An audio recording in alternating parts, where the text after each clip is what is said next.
Ewan. Excuse me, we're ready to rumble. Thank you. Thanks, Ewan. Look, if I knew how to do that whistle that I absolutely hate, you know, that farmer's whistle, could use that, but A, I hate it, and B, I can't do it, so there you go. There you go. Morena tātou katoa. Ki ngā kaimahi, tēnā koutou, ki ngā kaikaunihira, tēnā koutou, ki ngā manahiri katoa, nau mai haere mai, tēnei te tōku mihi mahana kia koutou katoa I tēnei rā. Nō reira, tēnā koutou, tēnā tātou katoa. Good morning, everyone, and good to see you all back from your summer break. And bright-eyed and bushy-tailed to get into the business of council for 2020, which is going to be really big business. So it's an exciting year. I'm excited about the amount of work that my councillors, that you're all doing out there in the communities to build a really good platform for this year. So that's a really good start. So we'll get into the agenda. Mine just turned off. Hang on a second. 1 6. Right. So, thank you. Apologies. There are no apologies. There's one apology. Lateness from Rob. Yep. Just lateness from Councillor Pascoe. Councillor Bunting? Yeah, no, That is right. So, apologies for lateness from Councillor Gallagher and allowance for Councillor Bunty to... thank you. Just distracted by the furniture movement. My name, Your Worship, was that with a compliment or was that in another way? I don't know now because I was all distracted by that. No, lateness from Councillor Pascoe and apologies for Councillor Bunting to leave the meeting early. No threats, please. I'll move those apologies be received, and thank you. And I forgot to do the mihi before the apologies. My apologies. My apologies for that. Welcome.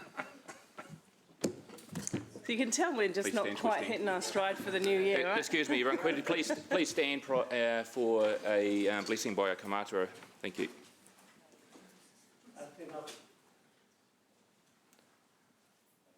Tēnā koutou e te whānau e pai nei tēnei ata, tēnei rangi tinapanga mo te tau rua mano rua te kau e te manu kāwhi pola tēnei te mihi atu kia koutou kia koe ki ngā mema o te kaunihera o kirikiri roa tēnā koutou katoa.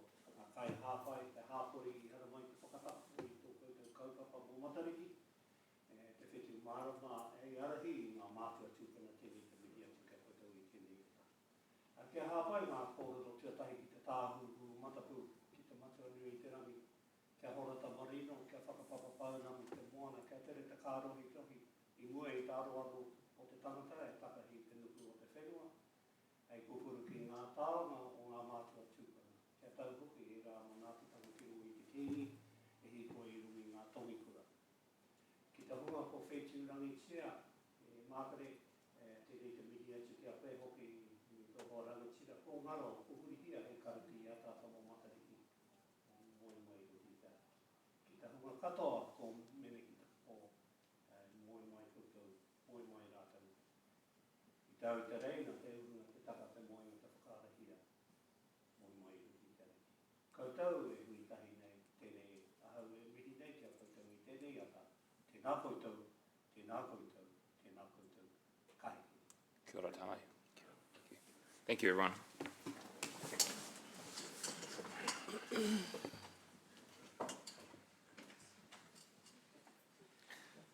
Okay, so that brings us on. We've done the apologies.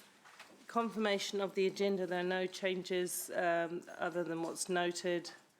The late item 14 on the Māngai Māori review arrangements will be taken after item 7. Other than that, that's just a movement across the agenda. Agenda's substantially the same. Someone to move that the agenda be accepted. Councillor Bunting, Councillor Van Oosten. All in favour? Opposed? Carried. Thank you. Brings us to, are there any declarations of interest today? There being none, we'll move on to the public forum. So thank you very much to your group for coming in this morning to talk to us about, you're talking on the Matariki item, which councillors, you'll all have this wonderful, beautiful brochure with talking about this exciting project. So welcome. We've got Marlena and Mari this morning talking on behalf of the group. They've asked for leave for 6 minutes to speak rather than 5, and I told them they will not be ejected from their seat at the end of 6 minutes. So just go through the main points they need. You're welcome. We look forward to hearing from you. Thank you. Kia honoretia tō tātou kingi atu heitia, tatu iho rā te whare kahuariki pai mārere. Kia tātou te hāpari whānau o ngā whetū, kia rūpeke mai te kaupapa o Matariki. Kia mahi tahi tātou, hei whakapakari I te hononga I Whanganui I o tātou hāpari Matariki me te kaunihera. Let us work jointly to strengthen the relationship between Matariki, communities and the Council. Mayor Paula Southgate and councillors, thank you for this opportunity. My name is Marlena Ruka. I chair Te Ohu Whakiita Charitable Trust, the umbrella organisation for Matariki ki Waikato, and my co-presenter Marie Mills is our Te Ohu Whakiita Secretary. Our purpose this morning is to introduce Matariki ki Waikato to you and present a snapshot of what this festival can achieve with your support. The resurgence of Matariki has become a national event that acknowledges the Māori New Year. Matariki ki Waikato is a unique 6-week winter festival. We officially launched with a dawn service in Te Parapara Hamilton Gardens, followed by breakfast, and we continue to host many events throughout the months of June and July. Our festivities close on Friday the 31st of July with a remembrance night, Paul Maumahara at Kōpūmania Wintek Marae. This time is taken to celebrate the memory of loved ones or those who have passed in the respective year. Te Ohu Whakiita worked with Matariki, Auckland, Christchurch and Wellington to understand how they grew such successful festivals, and we found a common thread was embraced by these cities in planning their Matariki events. That is a strategic management plan with an emphasis on extensive marketing that encouraged inclusive participation of all communities. Last year, our trust applied that policy into our plans. Sean Murray, General Manager of Venues, Tourism and Major Events, summed it aptly. This is an event of cultural significance. It also has a distinctiveness for Hamilton and presents a wide range of balanced activity with a strong emphasis on Hamilton's places and spaces. Your community is already on board. Matariki ki Waikato has a strong brand now associated with Hamilton City Council. It represents a significant cross-section from our communities, and there are many organisations, as represented on this slide, who are part of our working party for Matariki.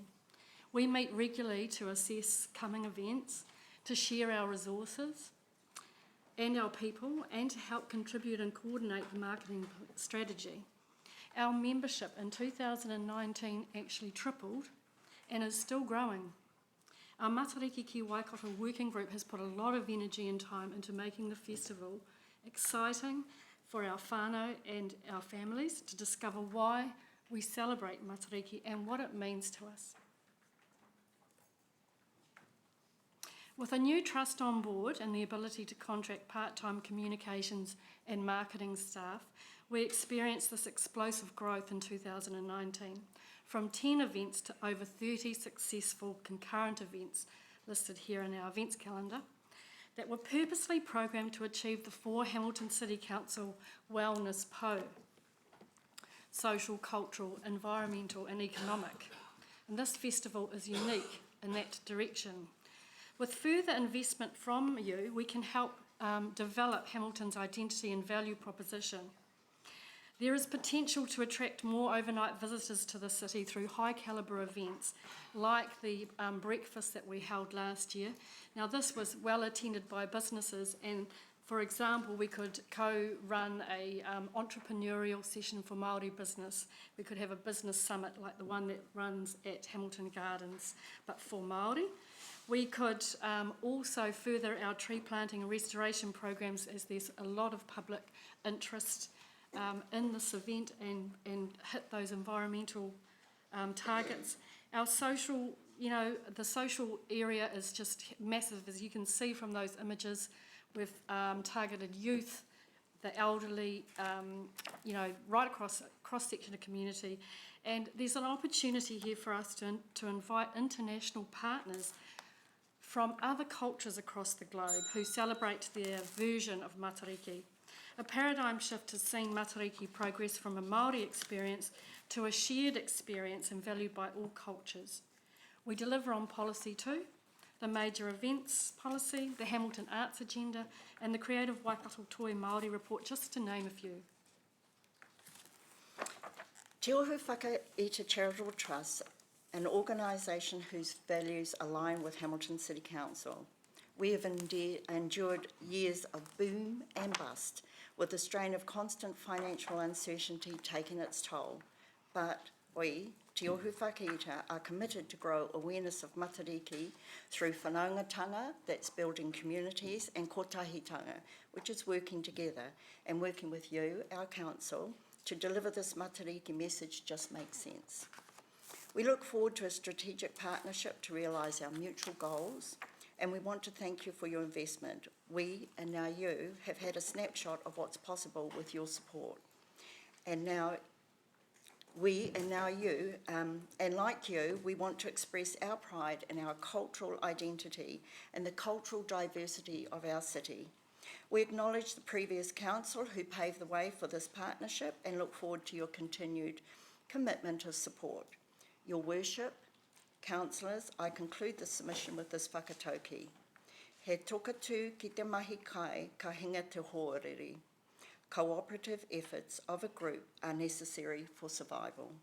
Nō reira, tēnā koutou, tēnā koutou, tēnā tātou katoa. Aroha, te aroha,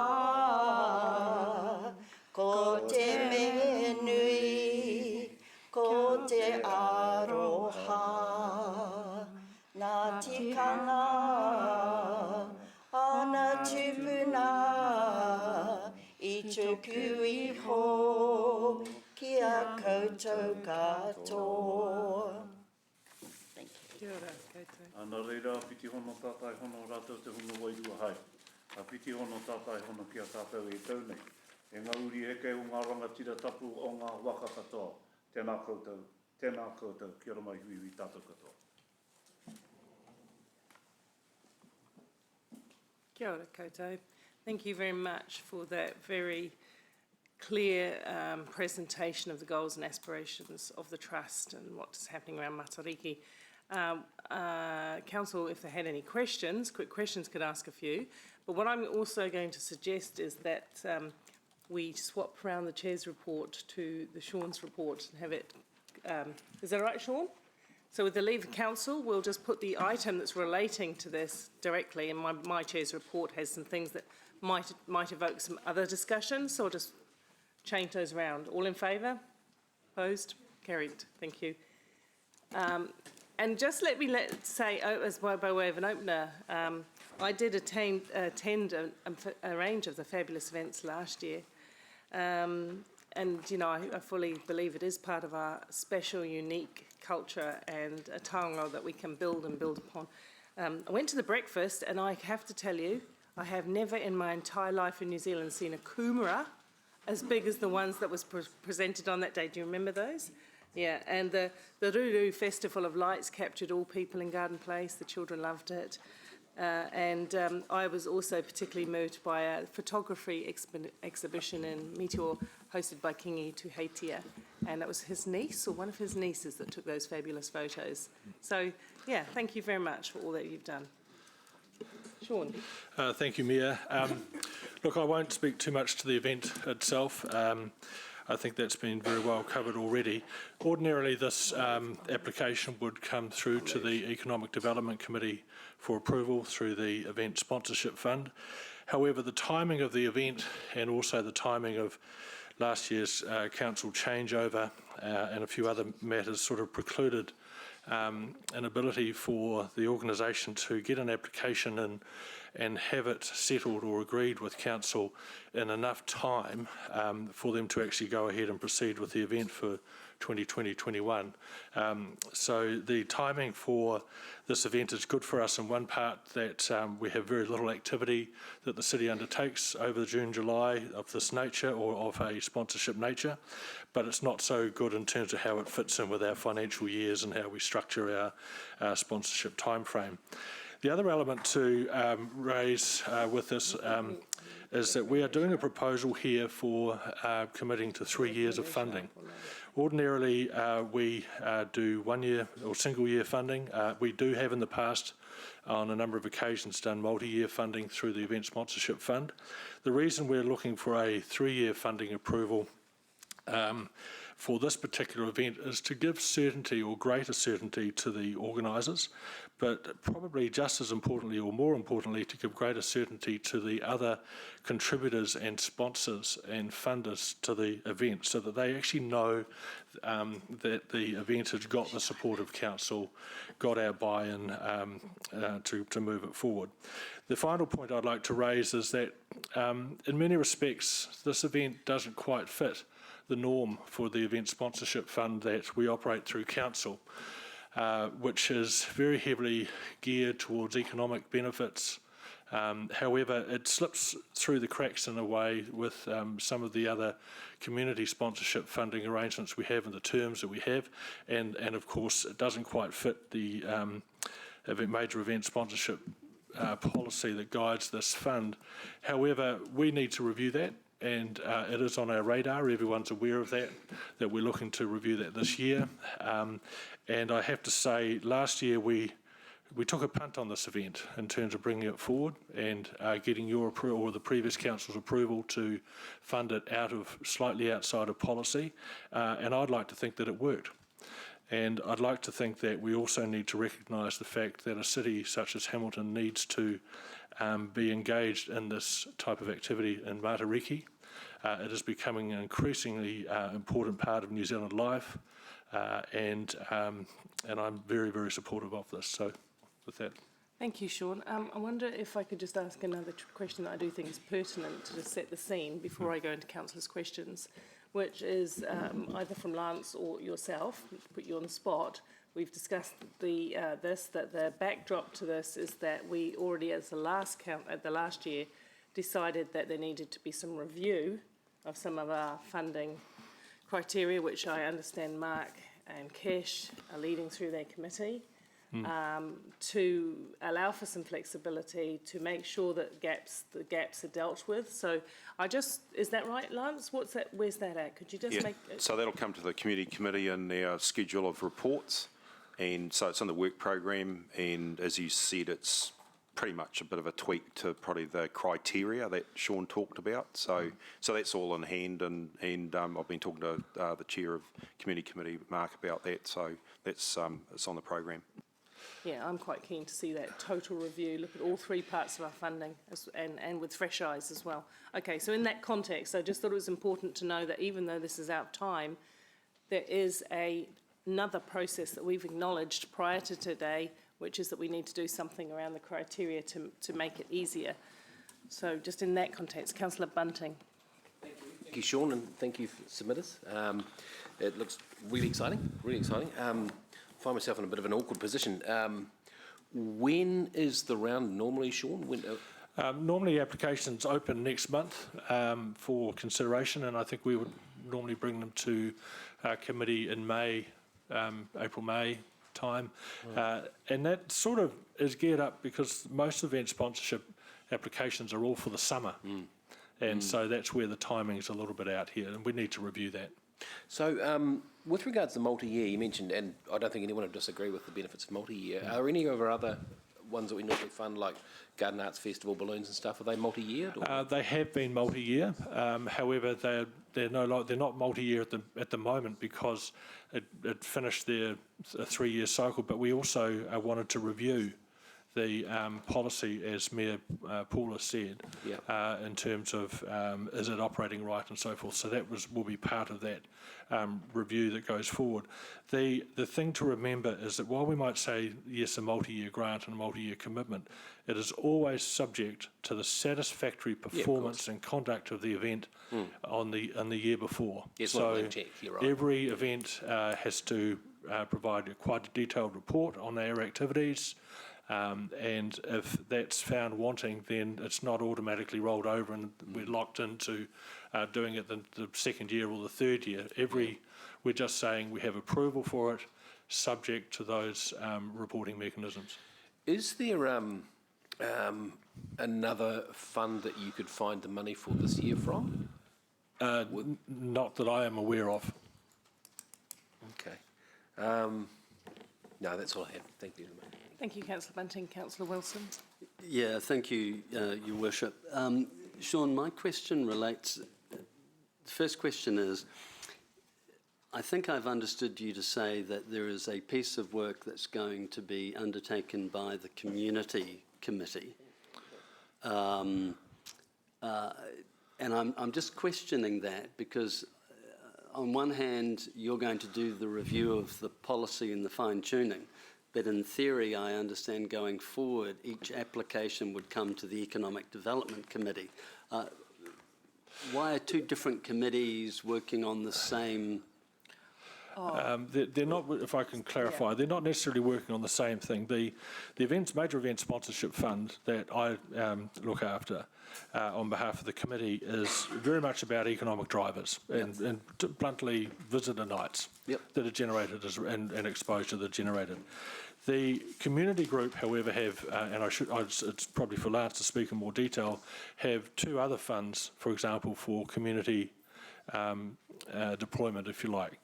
And I guess what we're saying is that the community funds have their own policy which either make the amount of money that can be granted too small for the scale of this type of event, or it's for broader community activity and not necessarily event activity. And that's where we need to tweak it. So yes, there's the community group fund, yes, there's the major events fund through the Economic Development Committee, but we actually need to recalibrate everything all in one, bearing in mind the interests of both of the committees. So I don't think it'll be that complicated once we work through it on a joint basis. Just to expedite that, looking at the concern, I don't think it's impossible for the Community Committee and the Economic Development Committee to work together on this. That's just two more heads around the table, or three more heads, however you choose to cut it between the two of you to make sure that we end up in the right spot is perfectly reasonable and fine with me. Does that help? Yeah, I very comfortable. I was just pointing out. Yeah, you made a good point. The second question, Sean, and really I accept that this should be an item for subsequent discussion, whether it's at the community or at the Economic Development Committee. And that is whether or not this fund sees its role as being an enabler for the first 3 years, as distinct from an ongoing known source of support for an undetermined period. Because I often feel, and I'm interested in your feeling, whether or not, these event funds should be based on the maximum we would support them is for a period of 3 years, and after 3 years they should have built enough momentum to be self-funding, thus enabling us to support new events that may come in. And so I'm just interested in your thoughts about that. Look, that's a regular question that always comes up in the event sponsorship arena. So that's a question that we will ask and discuss when we recalibrate the policies. that we're working on, but I would also highlight that we have had examples where that has sort of happened, but we've also had a lot of examples where we've pulled back on our funding, particularly several years ago when the event sponsorship fund was reduced dramatically, and those events that had previously received support are no longer existing. And so I think there is some cases, yes, that would be an ideal aspiration and it can be achieved. In other cases, there's always going to be a need for funding of some sort from council, no matter what. So it's a horses for courses, but as I say, we have a number of events that no longer happen in the city following earlier withdrawals. Thank you, Deputy Mayor Jeff. Your Worship. Sean, my Actually, I question... prefer Mayor Southgate is fine within chamber if that's... Yes, Mayor Southgate it is. Thank you.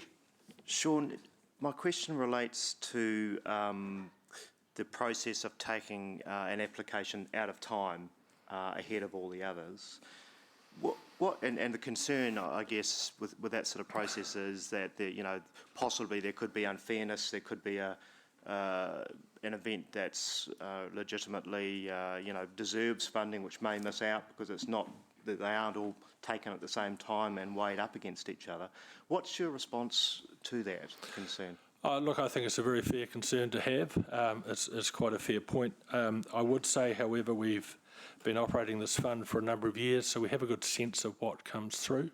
And we've had some years, despite the level of the funding, where we've actually underspent because things have not met the criteria and we have said no to some events. We've also had some years, last year in particular, where arguably a reasonable amount of the fund actually went to community-orientated activity that wasn't necessarily fitting the policy because we could cope with it. In this particular instance, I would like to think that this event would stack up extremely strongly against a number of other applications that might come through in any case. Thank you. There's a reference in there to the distinctiveness of this, I think, point 17, and also the potential to grow bed nights, etc. I'm mindful of the fact that there are other Matariki celebrations around the country. Yeah. How do you see the potential to grow, given that it's not distinctive in that sense? It's an interesting question. I'm not quite sure how to answer it. I think the question is, will the Matariki celebrations become an increasing part of the fabric of Hamilton through our support? And if that becomes an increasing part of what Hamilton does, and more especially gets known for over time, it has a lot of opportunity to grow and evolve. Okay. And I accept what you say about other cities are also embracing it at the same time, and that will cause some limitations. So it comes back to the fact that this event is probably more about the community and the people of the city and the region than it is necessarily about being an economic driver, which is why we've been very open with you on that. Yeah, about that how subject. it fits in criteria and that sort of thing. Yep. Right, sorry, and just one last question. Thank you, Mayor Paula. And that just relates to can you just flesh out for me the seasonal nature of these things? You mentioned how it's in the winter time, and we've obviously got field days then, but maybe not much else. Can you just flesh that out a bit more? I know we've got a lot in summer, but then there's gaps, yeah? Yeah, there are gaps. And I mean, basically we have, in the event business right across the country, everyone goes for summer because the weather's good and they can be a little bit more confident that the weather will perform. And so it would be nice for us to, over time, increase the balance so we can spread it out through the year a little bit more so that we're not just all stuck at home with nothing other than rugby. So I think it's just just an opportunity for us to do something out of season. And even with the criteria we have right now, if there was a major event that came up that was out of season, that would actually bode well for its scoring in our criteria, because we would want to spread things around and get them more even. I mean, if you look at this week and the last 2 weeks and this week and the next week and in a couple of weeks' time, we are full throttle on events, to the point where you have to ask yourself, do we need more right now at this time of the year? Right. So our Matariki celebration plays a good role, an important It's role great. in that sense. Yeah, it's great. Thanks, Sean. Thank you very much. Councillor Thompson. Thank you, Sean. Just a couple of questions. The first one was, I guess, in light of some of the concern around not being able to compare the event with other events and being out of timing, can you give a little bit more background on the process for this application? Could it have been considered in last year's funding, or was this kind of the only opportunity? Well, look, in terms of the situation we're in now, it's the only opportunity. I think if the council elections hadn't been taking place last year, there's every chance we would have brought this forward in September, October, so in terms of having more time for that. But it is part of the organisation is new, it's reasonably, it's a start-up, so in terms of their own administration and timeframes, it's a matter of just getting that into the groove. By doing the 3-year approval, that will then help that organisation recalibrate. I've been using that word a lot lately, I don't know why, but so that when it comes to further approval requests after that first 3 years, they may well be in a better position to seek approval in the regular timeframe. However, they will be seeking approval for not the year's budget that they're in the cycle for, but the following years anyway, because of the timing. Yeah, thank you. And the other thing was just around this review of funding policy. What is the time frame for that, and what do we expect to what kind of consultation do we expect to have with I guess relevant groups in the community? Look, we haven't worked out our work plan on that yet. I've yet to have a chance to sit down with Lance and others to talk about the review of it. There's also the question of a broader review on event strategy, if you like, for the city as well, that's to be taken into consideration. So we don't have that work plan as of yet, but hopefully soon. We will not have it in time for the next round of funding that will go to the Economic Development Committee. Okay, thank you. Okay, Jeff has indicated he'd second my motion. There is an amendment. There's an amendment coming. Questions? I know, but I'm just flying the flag that you've got a subtle amendment coming as well, but potentially after discussion. But I want to make sure that I had a seconder, so we've got something to work from on the board. And that's you, Councillor Taylor, Deputy Mayor Taylor. Thank you. Okay, so now questions, Councillor McPherson. Yeah, thanks. Thanks for describing how you recalibrated all sorts of things, Sean. Just to use your word. Look, in relation to the future years, which you've just been talking about, you've actually set an amount for those. Have you thought about whether that's wise to do at this stage, given that previously the whole fund had reduced in size, and we're about to do a review of it?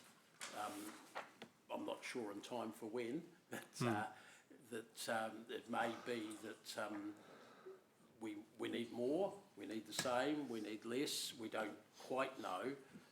This is our first dabble, if you like.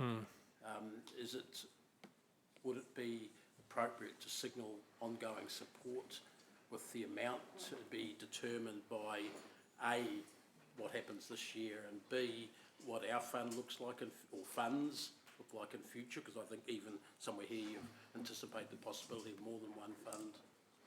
I think you raised a very good point. I mean, we set the $40,000 as what we thought was affordable from the fund and would be enough to get things going. The organisation would absolutely like more, and they need to raise quite a bit more money in order for the event to go ahead beyond what we have, but our funding commitment acts as a really good trigger and a good baseline with which to build on. I think perhaps the answer to your question is if we were to fix an approval of $40,000 for each of the following 3 years, it sets the baseline. However, if in the following year that we agree that there is a need for additional funding, there's an opportunity to come through for the organisation to come through to the fund for a top-up. That may be an opportunity. But I think, so that could be a mechanism, I think, to do it. But otherwise, we will have we'll have the organisers coming back each year. And a degree of uncertainty. So if we set it at 40 as the baseline, but then say if they want to come back for an incremental amount, perhaps we could do it like that. Just expand a bit maybe on Sarah's question about the timing of the review. When are we going to have that information back so we can decide what we're doing going forward? Is that planned to be in time for just the LTP, or is it for the annual plan? Look, I think we're... Sorry, Sean? Thank you. So Councillor Bunting, right, when we were doing the annual plan sort of round table previously, Councillor Bunting raised wanting to that issue of preparing an event strategy. So there is a proposal coming to the annual plan to fund a piece of work to develop an event strategy. So that's across the whole sort of gambit. That's not actually to develop it, it's just to look at whether we're going to develop it. So I'm trying to work out what we'll have at the end of in time for the annual plan. Will we have a proposal for a new fund? No. Sorry to turn my back to, or will we have just some money set aside to develop a proposal? That's what it's sitting at currently. But we'll still have the fund money in its current form. But what I hear what you're saying, Dave. My ultimate expectation is that we'll have this clear and sorted for the public for the LTP. That's what I've said, and I think that's what the staff are working to, isn't it, Lance? That idea that we will have much more certainty for the community and by the LTP. In the meantime, things are going to perhaps be a little bit messy around the fringes until we get there. So we've got 2 years of the current arrangements, if you like, the year we're in now and the year that starts coming 1st of July, before in reality there's going to be any significant change. That's that. Thanks.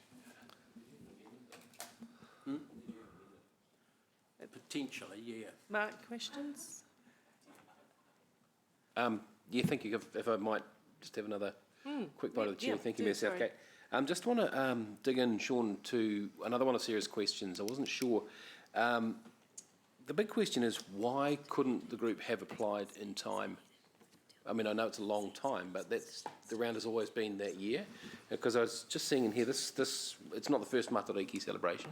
It's not a brand new trust. They're very competent. Can you give me a little bit more on that one, please? Look, as I said earlier on, their event last year finished in July. And so then you have the wrap-up from the event. They gave their final report to us within the time frame that we require. And then they had their own work to do to assess what next and what they do the following year. And then we're into elections and, delays with the new council starting up and all that. So the timing was just hard to get to you if you go through month by month, But that round is not new. It's been around there at that time of year for quite some years, isn't it? So well, in the earlier part of the year, that's right.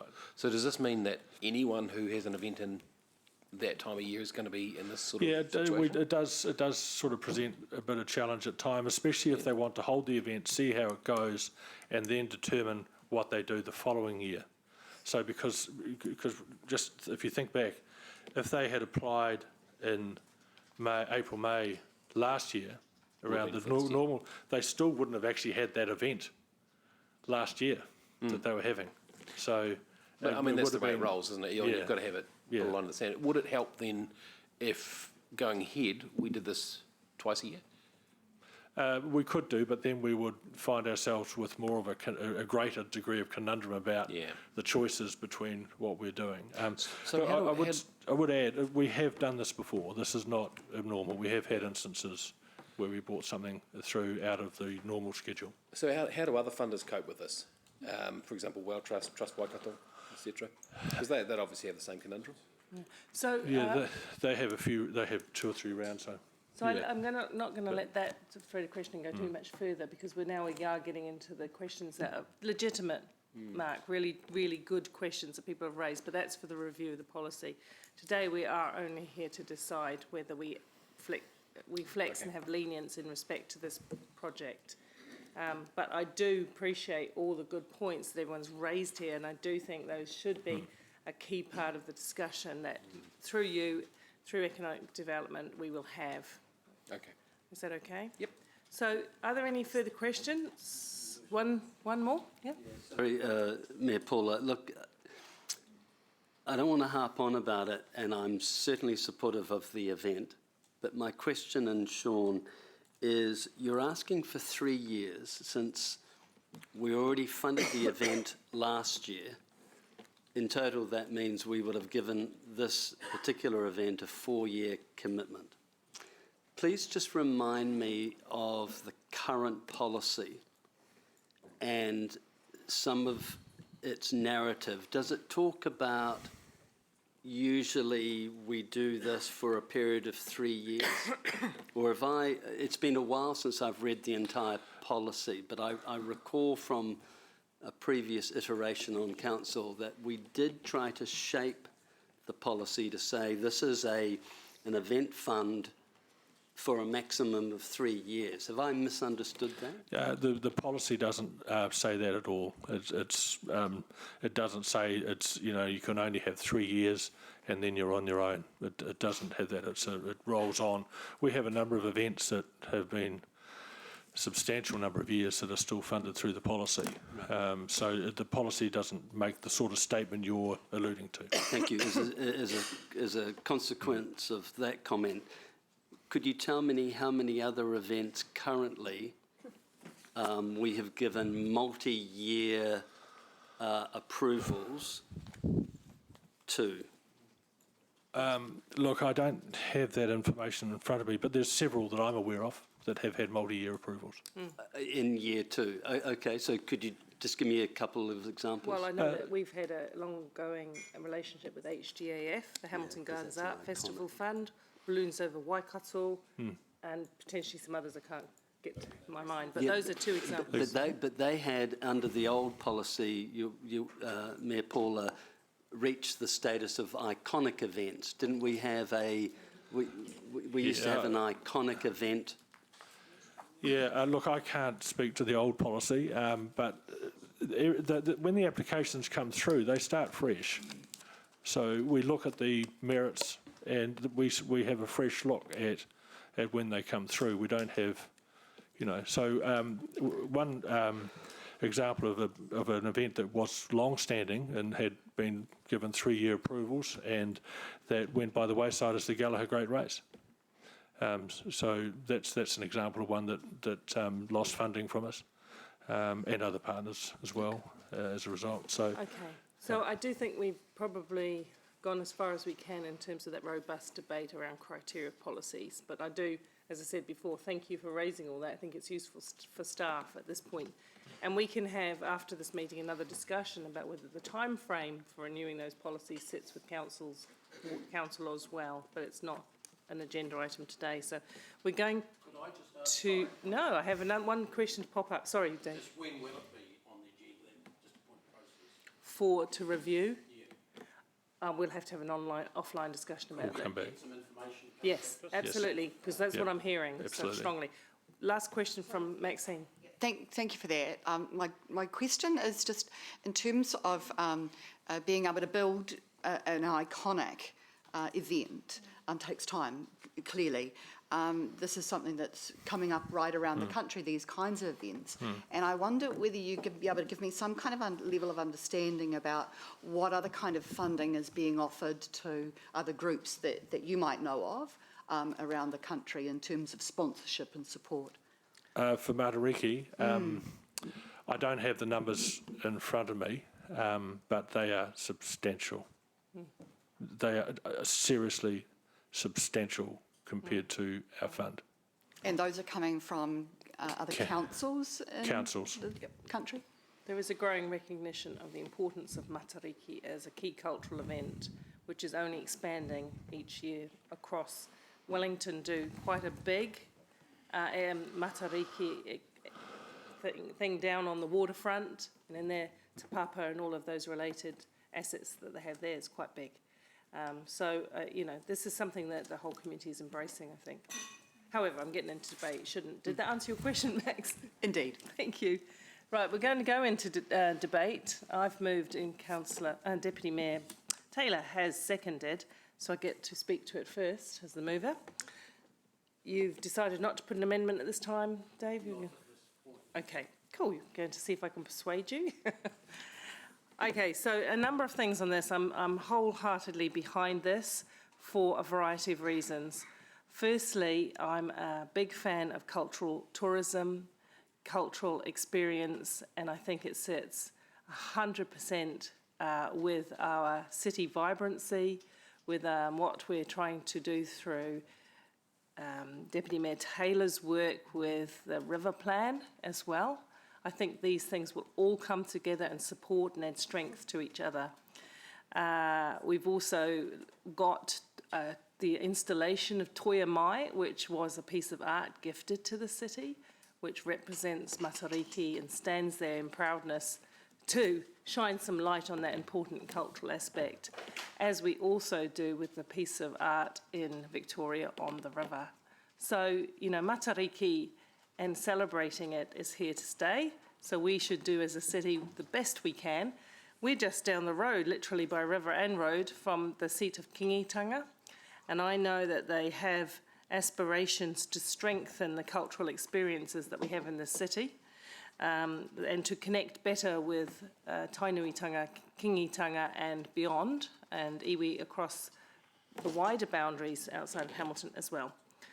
And I fully support that. But more than that, you know, we've got to grow things sometimes. The Hamilton Gardens Art Festival, where it is today, is a result of continued support over a long period of time, and a really good trust and really good people driving it down to the last penny, putting blood, sweat and tears into that event, ours, and we've managed to now have an iconic event. So I believe that this trust will deliver the same around Matariki. As I said, I was fortunate enough to go to 3 or 4 events last year. One involves getting up very early in the morning, but it's fabulous to see the sun rising on Te Parapara in the gardens. And also I was inspired and moved by a number of the other events, and not one of the events that I went to where the room wasn't full of people. Some were Hamiltonians and some had come on purpose to visit these amazing displays. And while they were there, they were, of course, taking benefit of our hotels, food, bars, you know, the usual things that visitors do when they come. So I think it's all good, and that's why I'm proud to put my name as the mover, and I won't say anything else. Thank you. Oh, sorry, Councillor Taylor is the second. You go next. Follow the speaking order? No. Okay, right. Very supportive of this today, and obviously of the Matariki Festival for some of the reasons that the Mayor talked about. We're all about events. We want as many events as possible. I'm relaxed about applications sometimes falling outside timing deadlines and outside some of the criteria of these funds. I think where possible, if it's not going to badly disadvantage other applicants, we should be as pragmatic and flexible as possible. I'm never a big fan of being overly bureaucratic with these types of things if we can help it. I'm also influenced by the timing of it. As mentioned by Sean, we've got field days in winter, and been to enough of those over the years, but there's not a lot else, and that adds up to an awful lot of nights at home watching Netflix or Coronation Street during the winter. So I want to see this event continue to grow, and I think it's exciting for the Waikato, and I'm very happy to support this. Thank you, Deputy Mayor Taylor, and whoever knew you were a Coro fan? I guess. Councillor Hamilton. Councillor Hamilton. Thanks, Mayor Southgate. Look, just really supporting the previous 2 speakers and the presentation of Marlena and Marie today. Can definitely see a quality organisation with a serious focus on community outcomes, and as we've heard, they've tripled their membership in the last 12 months. Just adding to your art comments, Mayor Paula, We've now got a big piece of art right outside our building, and the portrait of the wahine is the persona of the star Matariki within the constellation. So it's given me a fresh depth of appreciation of the importance, the cultural significance of this event in Māoridom. The other thing which I like about the 40,000 is we're not just promoting one event that fizzles out or goes up in air, excuse the pun. It's multiple events. Council doesn't have to do a lot of the work. All we have to do is support and partner with this wonderful organisation. Does this help or hinder cultural tourism? I'd suggest it indeed helps it. So I'm a big supporter of our proposed motion. Thank you. Thank you. And thank you for reminding us about the mural, because I'd forgotten the aspect of it, even though you told me. Thank you. Councillor Bunting. Kia ora, and thank you. Matariki, it looks brilliant. The event looks lovely. I love the brush. Thank you very much for all the work you're putting into it. I wish them all the best and I hope to enjoy it. I've enjoyed it in the past. I'm supportive of the event, but the question for me is, am I supportive about it over and above the other events before they've even had a chance to apply to this one fund, giving them an advantage over the other worthy applicants for this very limited fund? And I have to say not so much in this case. I also love the fact that it's happening in winter. It's something I've banged on about for a long time, when the bulk of our events have gone into the events effectively over 1 month. And I'm looking forward to the review. That should even those peaks and troughs out a bit. But unfortunately, no from me. I don't buy the fact that there was an election, etc. When I look at such a worthy trust, I think they should have applied it for funding last year. Timing is timing, and everyone works to that timing. It will affect the other beneficiaries. If the funding was from another fund over and above, which is why I asked Sean that question, I would wholeheartedly support it, but it's taking from a fund that everyone else is playing by the rules by. If it was exceptional circumstances, I'd support it, but it doesn't meet the criteria. In fact, by our very old and arcane criteria, it doesn't actually meet all the criteria. If it turned up during the regular round, there's every likelihood I would support it on its merits. But it is 40K that year that the other groups cannot apply for. If we were taking it from last year's round, if there was money left over, it would be fairer, but to use it in advance, to me, that's where the line in the sand is. It's not unprecedented, like you say, Sean. The Boone decision showed us that we can alter at the last minute, but the difference was that we knew the effect it would have on the other applicants by very number, by making such a decision. This time we don't even know which ones are coming in, and I know you see the same ones coming in year and year, but we don't know what's coming in just yet. So we don't have the understanding, the effect that allowing the funding at this stage would have on the other applicants. In this case, we don't know the other applicants, and it's not fair on them. We have to go to them and say, oops, sorry, someone snuck it in front of you this year. So I would be likely to support it in a regular round. Absolutely, it ticks a lot of boxes for me. This year, in this situation, not so much.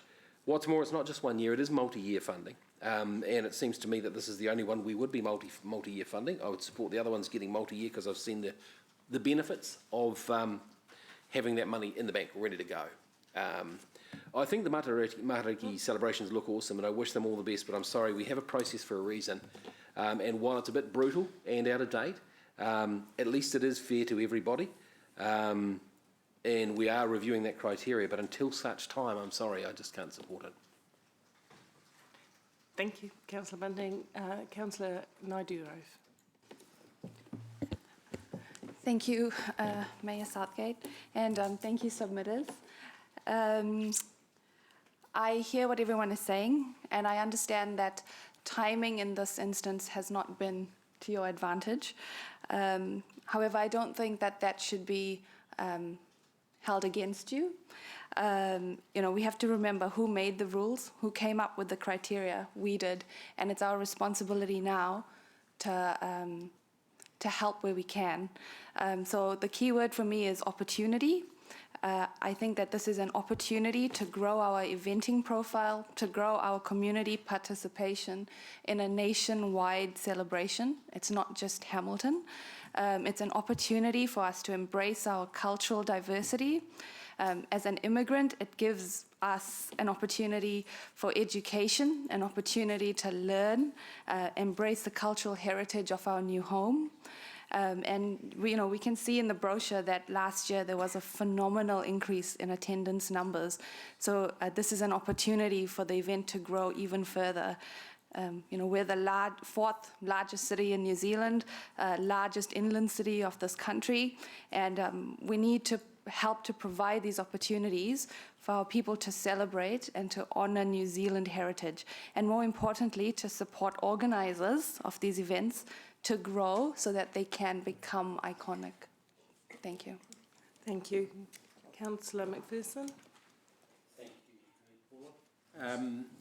And thanks to the submitters as well, and to Sean and staff for putting it forward like this. I think one of the comments I heard around the council room beforehand is it would have probably been good if we could have had a bit of a heads-up discussion about this beforehand. Would have helped. Just a suggestion to staff for something that comes at a time for a good reason, but let's try and get that as a bit of an informal discussion. I think that would have reduced the question time as well. But that aside, I think the truth about major events funds in this city for all the time I've been on council is that they have chopped and changed according to opportunities and needs that come up from time to time, and you just can't second guess some of it. So I'm not surprised to see something like this coming up. I'm probably surprised that it hasn't come up a lot earlier if I look back on things. Because Matariki has been around for 800 or 900 years, and I've only been around for 21 years, and I haven't seen it come up until last year. We've frequently had meetings and discussions about funding out of sequence, including in Balloons Over Waikato, some of those iconic ones that have been around for a long time. One year the fund cut it completely. There was a huge uproar and we had a whole meeting to change that. Last year, those of you who will remember the Boone discussion. We didn't like what the committee came up with, so we upended it for good reason. And I think it was successful too. I think that's the nature of this sort of fund. So I don't think we should get too hung up over that. It would be better if we had the advance notice and it wasn't sequenced, but hey, that's not always life. I think Bunty is concerned about the sort of context with the other items that may be disadvantaged by this coming up now. I would say to him that if we can get the review done quickly, then that will only be a problem for the first year, not for future years. I've spoken to staff or just by text during the meeting, and they have said, look, if council wants, that review could be done quicker in time for the annual plan, and I'm certainly going to raise that at your community committee with the support of the chair, Councillor Bunting, so that we can have that discussion then, and while we mightn't be in context for the first third, perhaps put the last 2/3 in context. I've decided not to move an amendment to change that because I think I'm persuaded by Sean's answer to my question. The base of 40,000 for future years can be worked on if we can get the review and look at how the whole package should work going forward. So I'm going to support the resolution as it is. Thank you, Councillor McPherson. Some pragmatics that ways forward is good. Thank you. Councillor Thompson. Oh, thank you, and thank you to our submitters this morning as well. I thought they brought up a really good point about 4 wellness PO, or 4 well-beings.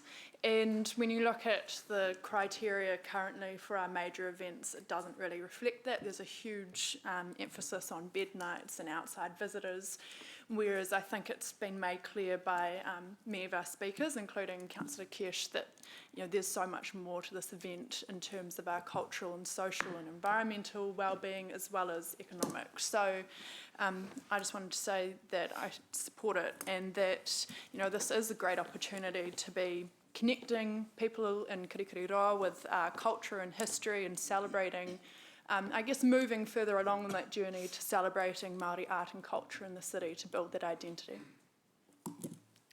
Councillor Wilson. Yeah, thank you, Mayor Paula.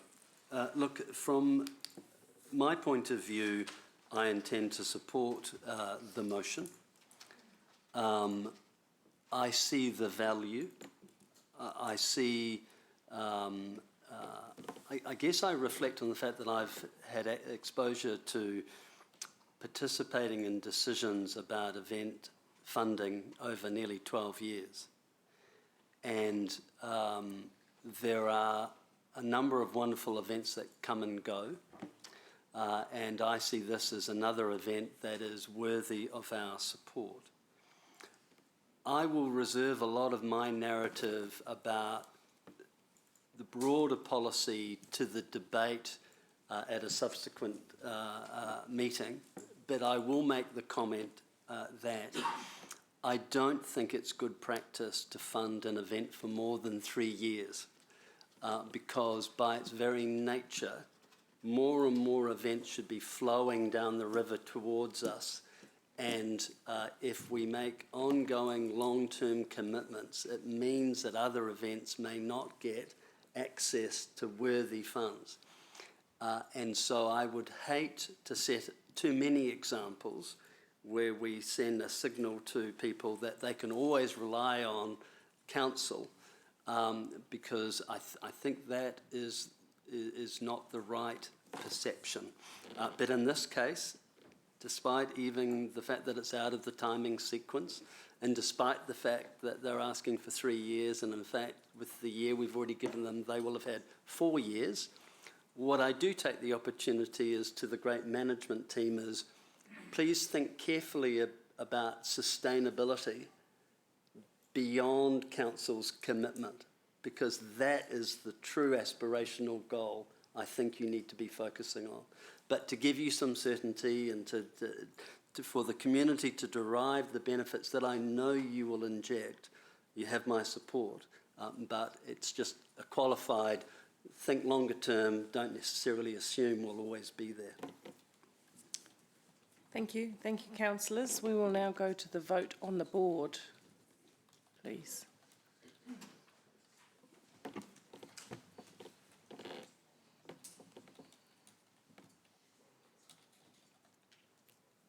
The motion is carried, 11 for, 1 against.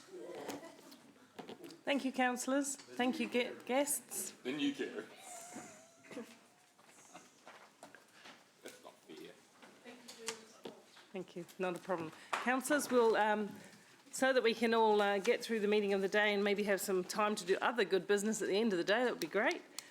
We'll just carry on. Madam Chair, Your Worship, Mayor for Southgate, I'm not sure which title I'm No, anything that doesn't include your worship is Oh, fine. okay, well, I'm a man, I'm a person of creature of habit. I will learn over time. Madam Chair, could you just give us an idea of a rough lunch hour, please? Well, have you got an appointment? You've got something you need No, to... no, I think it would be good to know, that's all. So I was just going okay. to go through the next 2 items and take a brief tea break, which hopefully will be done by 10 past 11. I'll take break at 12:30 if we aim at that. Okay. But I'd trying to get through the whole meeting before the 2, so we're off to do other work. Yeah. All right. Give you a good timeline. Thank you. Right, the next one should be fairly quick. It's confirmation of the council open minutes of 12th of December. Pardon? I didn't hear who moved. Councillor Wilson, Councillor Bunting, all in favour? I take it there was no comments or you'd have sung out. Now we move to the Chair's report, which is on pages 6. Or whatever it is on this. Yes, thank you. It's on pages 24 on your... So I'm not going to speak to it because it is all there for you to read. It is the first meeting of the year, so I just used it to comment on a couple of timely matters. So you've got the Startup Rail name. So, any discussion? Sorry, hang on. Move that... Oh, okay, so we're moving that my report be received and endorsing the thing. Okay, so you move you. It's your report, but That's fine. You can move my report and I endorse the think name. Councillor McPherson's going to second it. And you're going to second it? Okay, good. Job done. Okay, questions. Councillor Taylor. Thank you, Mayor Southgate. It would help me just in terms of the discussion around the Tahuia train name, just to get a feel, if we could, about the discussion that occurred in the joint rail committee at the regional council. I'm just trying to get a feel for the discussion they had around names and how that went. It would really help. Is that possible? Madam Chair, I was wondering if I could do that maybe briefly and filled in by Chris if necessary. Yeah, look, whoever is that, because you could also speak to Councillor Wilson, one or other of you in that role, so. Just in relation to the background, why that'd be great. Not Okay, the latest. I'll give you both the opportunity to help explain to your colleagues what the process around the naming was, and you may start, Councillor McPherson. We started about the middle of last year and trying to come up with a name, and there were a lot of ones literally thrown in the hat that were then put out for all sorts of informal conversations, and some of them were put out on Facebook polls, literally by myself and by Waikato District, separate polls which came up with separate answers. Tron Express was the most popular, but there were also a number of people who were vehemently opposed to it, including some Waikato District councillors who said, over our dead bodies. Now, while that was an attractive proposition, it's all right. They're good friends of mine. I went and gave a submission to them yesterday, but they were distinctly unhappy with that, as were a few people in Hamilton. So it was a contentious name, even though it was sort of technically the most popular. So the name Te Huia came up after the consultation on all the others, and maybe that's where Ewan picks up, because he was at the meeting where it was formally presented as our rep at the end of last year. Thank you. Thank you.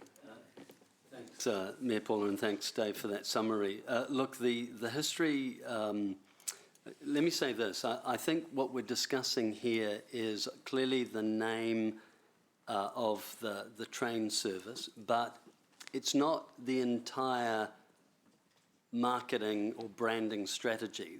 I think the most important message is still to come, which is the tagline. So my experience with marketing is often the tagline is the most powerful communication component, and that would usually reflect exactly what the product or the service is going to do. And so from a marketing standpoint, we still have some work to do in that area. But what is being presented today is the broader name of the train. And so initially when I heard of it, it was Huia. And so after the meeting, it was discussed that we would add Te Huia, that brings more of a flow.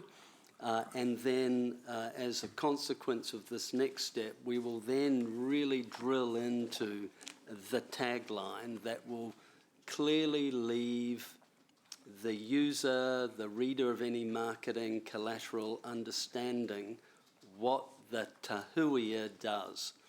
And it will connect the dots. So clearly it will be a world-class commuter connection between two world-class cities. And so the tagline will carry that message, and some good marketing heads will help develop that collateral. So this is a great start, but there's more to come. And I think you need to look at it in its entirety rather than just in its isolation. In terms of Te Huia, I think it reflects our cultural background. I think if you look at the bird, it's colourful, and I think it's a really good name, but there's more to come. Thank you. Now I'm aware, Morena koutou, we've got 3 of our Māngai Māori in the room here today as well. So if you want to ask any questions or in the discussion add something to the debate, you're more than welcome. Okay, so are there any other questions on it? If not, we are into debate. You were the mover, Ewan.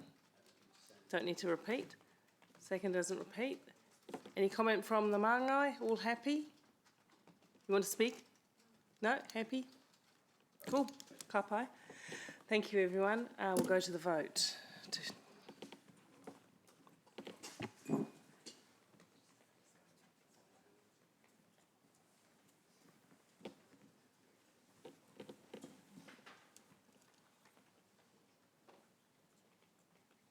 The motion is carried unanimously. Thank you, everyone. Oh, that's exciting. So now that's the first part, as you say, of branding a very new development. It's a very handsome bird, the tahuia, albeit extinct very sadly, but amazing bird. Pardon? Yeah.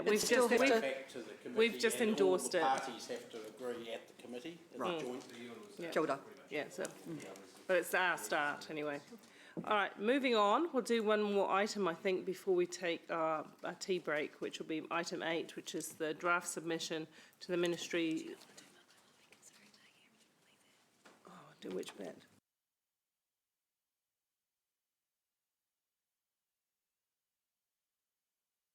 And then we, because it's a straightforward one, we'll take a break, if that's okay, and then we'll come to the Māngai Māori one, because that will generate a little bit more discussion. Is that okay? Okay, thank you. I'm still learning to navigate this thing instead of pieces of paper. Morena, my name is Maury Porter. I'm the City Waters Manager. I have responsibilities for the water, wastewater, stormwater and rubbish and recycling activities for the city. With me today I've got Kirsty Quickfall, who is our Resource Recovery Advisor and obviously our in-house expert on waste minimisation, so she'll be helping out with the questions this morning. Morena. The report we're presenting today is seeking approval for a Hamilton City Council submission to the Ministry for the Environment consultation document on reducing waste, a more effective landfill levy. So I will take the report as read, but I just want to quickly outline the process for the development of the submission and some of the changes that have been made to the draft submission since the report was finalised. So draft 1 was circulated to elected members and Māngai Māori on the 17th of January for consideration and feedback. Feedback that was received was incorporated into a proposed draft 2, which was circulated for further review on the 29th of January. There were 3 changes that appeared in that draft 2, and these changes were around strengthening council's support for further increases of the landfill levy post-2023. Also an inclusion of an offer to meet with representatives from the Ministry for the Environment to discuss the content of the submission in more detail.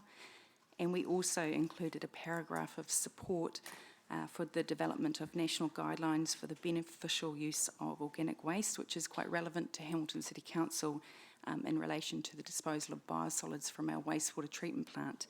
And this point also supported and was in alignment with the Watercare and Wasteman's submissions.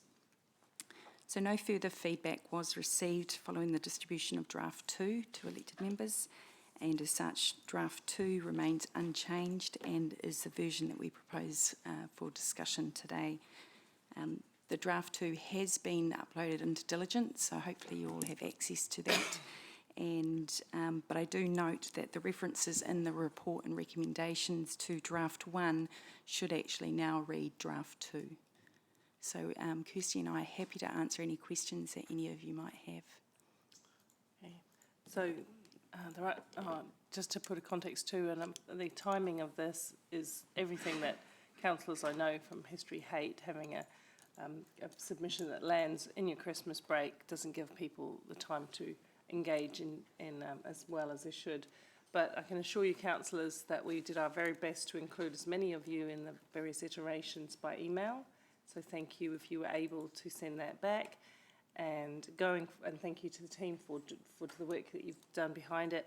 Going forward, as you've said, there is the opportunity to further speak to it, and this is a matter that sits under Councillor O'Leary's portfolio. So this is a matter that Angela will be able to lead further for us. So if in your discussions, if your comments add to it, then we will use Angela and the team to make sure that those get woven in late in the next stage or strengthened. Councillor Bunting. Thank you. Make it nice and clear, the waste levy that comes in, or landfill levy as it were, we also get a proportion of that funding, right? Yes, that's correct. Can you please elaborate how that works? We do. So for every tonne of waste that goes to currently a municipal landfill, which is class 1, $10 a tonne. That then forms what's called the waste levy that sits with central government. And right now, under the Waste Management Act, all local territorial authorities get 50% of that levy money. The rest sits with central government and is basically makes up the funding for the external waste management funding applications that come in. Okay, so we're effectively saying we support it going from $10 to, is it 50? Yes. Yeah, so we would actually be increasing by 500% what we get. Is the formula still the same? Well, that's part of the discussion that MFE are asking for comments on. Yeah. So as it stands right now, we do get a significant amount of the levy funding because the calculation is based per head of population. So, you know, we're pretty well blessed when it comes with that kind of money coming through, and we utilise it very well. Smaller councils perhaps have a much higher tourist number coming through. So the debate at the moment, the discussion is keep a very similar formula, but perhaps adjust it to smaller councils who still have the same government, requirements that we do, but struggle a bit. But basically, yeah, we will be looking to getting a significant increase in funding. Great, okay, that's cool. And the effect on the new system that's coming in July, what's the very real effect to, like, who's going to be paying more? I would imagine those with private bins, for example, will be paying a whole lot more.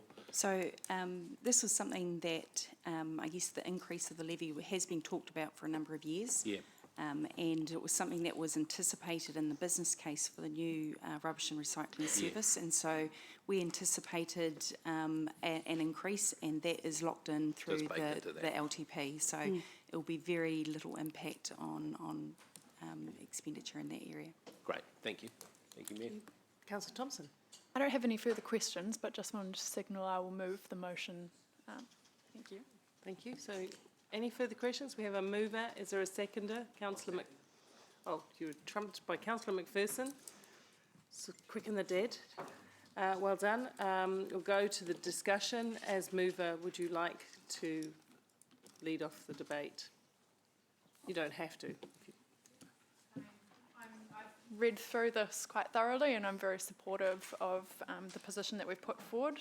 And thank you for including that we strongly support further increases of the landfill levies going forward. I think that's really important to keep progressing in this area, and that we emphasise this as a space that we really want to see improvement in. Thank you. Thank you. Anyone else wishing to talk to it? Councillor McPherson. Perhaps certainly agree with what Sarah said and what staff have done. Thanks for that. And it's been a long journey. We'll keep going in this area.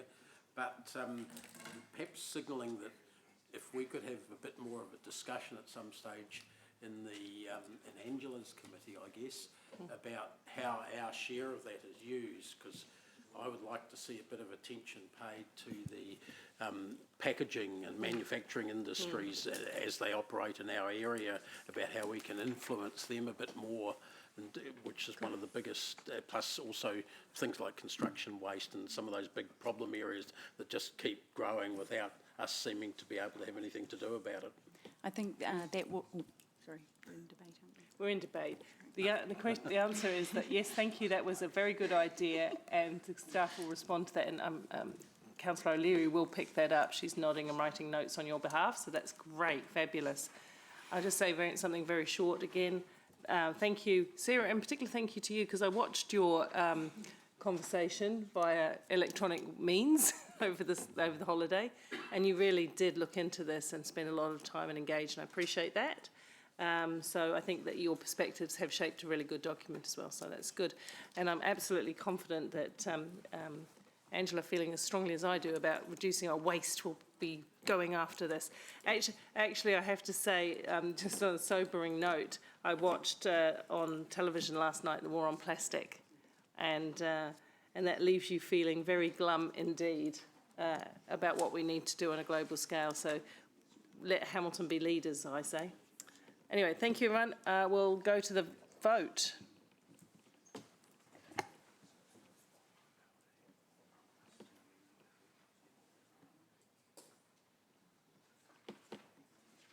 The motion is carried unanimously. Okay, councillors, we will have a break till 10 past and then we'll come back in for the Māngai Māori conversation. Thank you. Just a quick question.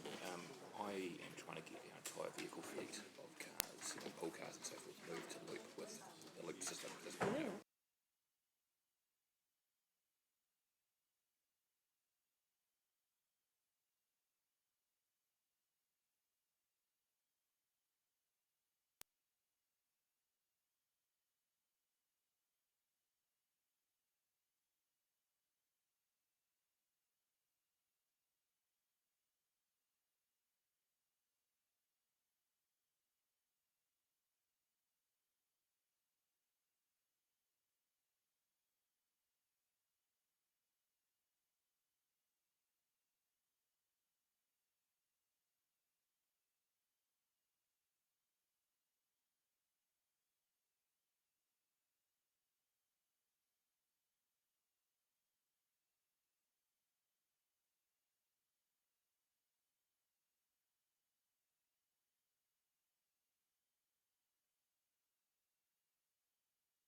Just before we get into the business, I should just mention that at the tail end of this council meeting, which we still hope to get through with good time, there will be an update on the, what is it? Ruakura West part of the transport network. It's quite important that we do all come on the same page, but that should only take between 20 minutes and half an hour, I've been told. So don't wander off too far after the meeting. We'll go straight into it. Okay, now we're going to the late item, which is on the review of the Māngai Māori arrangements. Morena, elected members and Māngai Māori. Motha and I are here to respond to any questions, but we'll take the report as read. Okay, I'm happy to move it, by the way, just to get it on the table. Seconded by by Deputy Mayor Taylor. And questions now. Councillor Gallagher. Yes, thank you. Also, I'll mention this in debate, but thank you so much for acknowledging Ngā Hui Haumea. I think that overcomes a little bit of the hurt that existed. I think that it's good to honour our history. Look, I just have one, I think the report's fine. I just have one question around the Mata Waka representation in terms of the Growth Committee, and I'm just wanting to tease out why we would have not discussed or what discussions have happened. I think the rest of the placements are fine, but I'm just wondering, given the significance of that committee, which is a huge future scope committee, why we're not looking at a Mata Waka representation there. Thank you, Councillor Gallagher. So the thinking here is that given the different aspirations of Waikato Tainui on the one hand and the Mata Waka representative, the Runanga on the other hand, Runanga, in entering into the Kawinata for Māngai Māori, the Runanga's stated aspirations are to do with the well-being of community and those social outcomes. And so the focus in terms of placement on committees has been to reflect those aspirations, so the Community Committee and the Economic Development Committee. When we prepared these recommendations, we did seek feedback from the Runanga, who are responsible for the Mata Waka representation, and they indicated that they were happy with the appointments and that they considered that they were sufficient, and were not seeking to have appointments on other committees at this stage. But we agreed that we'll keep monitoring the situation, and if there's scope or interest in future to have appointments on further committees, then that will be discussed and brought to council. So, one moment, please, councillors. I should have done it at the beginning. Apologies. I'd just like to invite our Māngai to the table to be properly part of conversation. Thank you. Carry on. Yeah. So, should we go back to them and say that and I'm just working out the process of protocol and negotiations, that the offer is there, presumably they would have an open mind on this one? So in providing their feedback, they had access to the draft report, which works through the feedback that was given from elected members on the structure.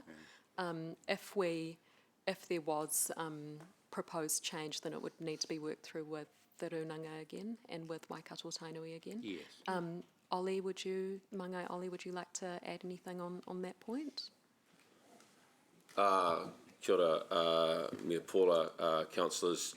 I think at this stage, having discussed the draft report with the Runanga as a parent body, they're comfortable with the Mata Waka position being on community and economic development, noting, of course, point 33 that at some stage this can be revisited potentially during the triennium.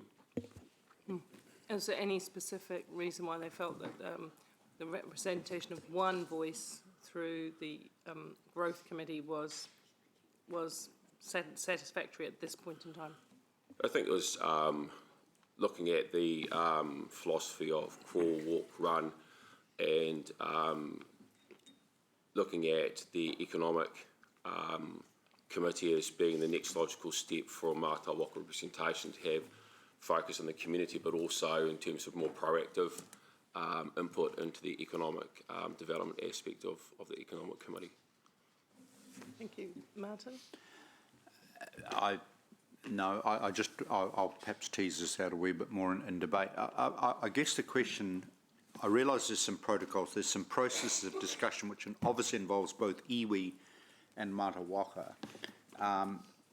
It just seems to me the Growth Committee is a really important, huge, future-forward committee, and the variety of voices and expertise would be good. I'm just perhaps asking our Maunga Māori representatives, hypothetically, if Council went back to both parties and said we are minded to look at a Mata Waka representation on that committee, what might the response be without prejudice? Yeah, I think with an open mind on this one, I think that Unanga would be very open to having that discussion. I think, as the positions are relatively new, and we're in the growth of the positions, the allocation to community and economic development made sense at that time when we had those discussions, but I think that Unanga would be open to having discussion further about a position on the strategic growth in due course in the fullness of time. Thank you. Councillor McPherson.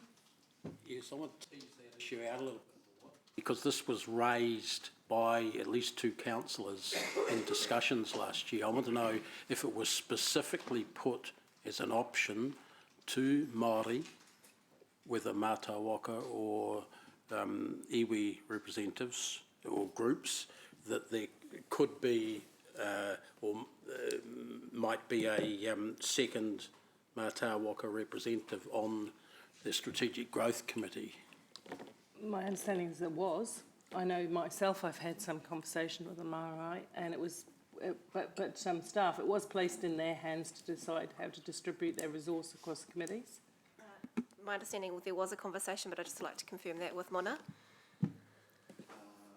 Just to answer your question, Councillor Dave, yes, we had conversations with both parent groups, with Te Runanga Kirikiriroa as Mata Waka and Waikato around the opportunities that existed within the committee structures, and also exploring out what that might look like. At this stage, some of the comments that we got back was fed through the report was that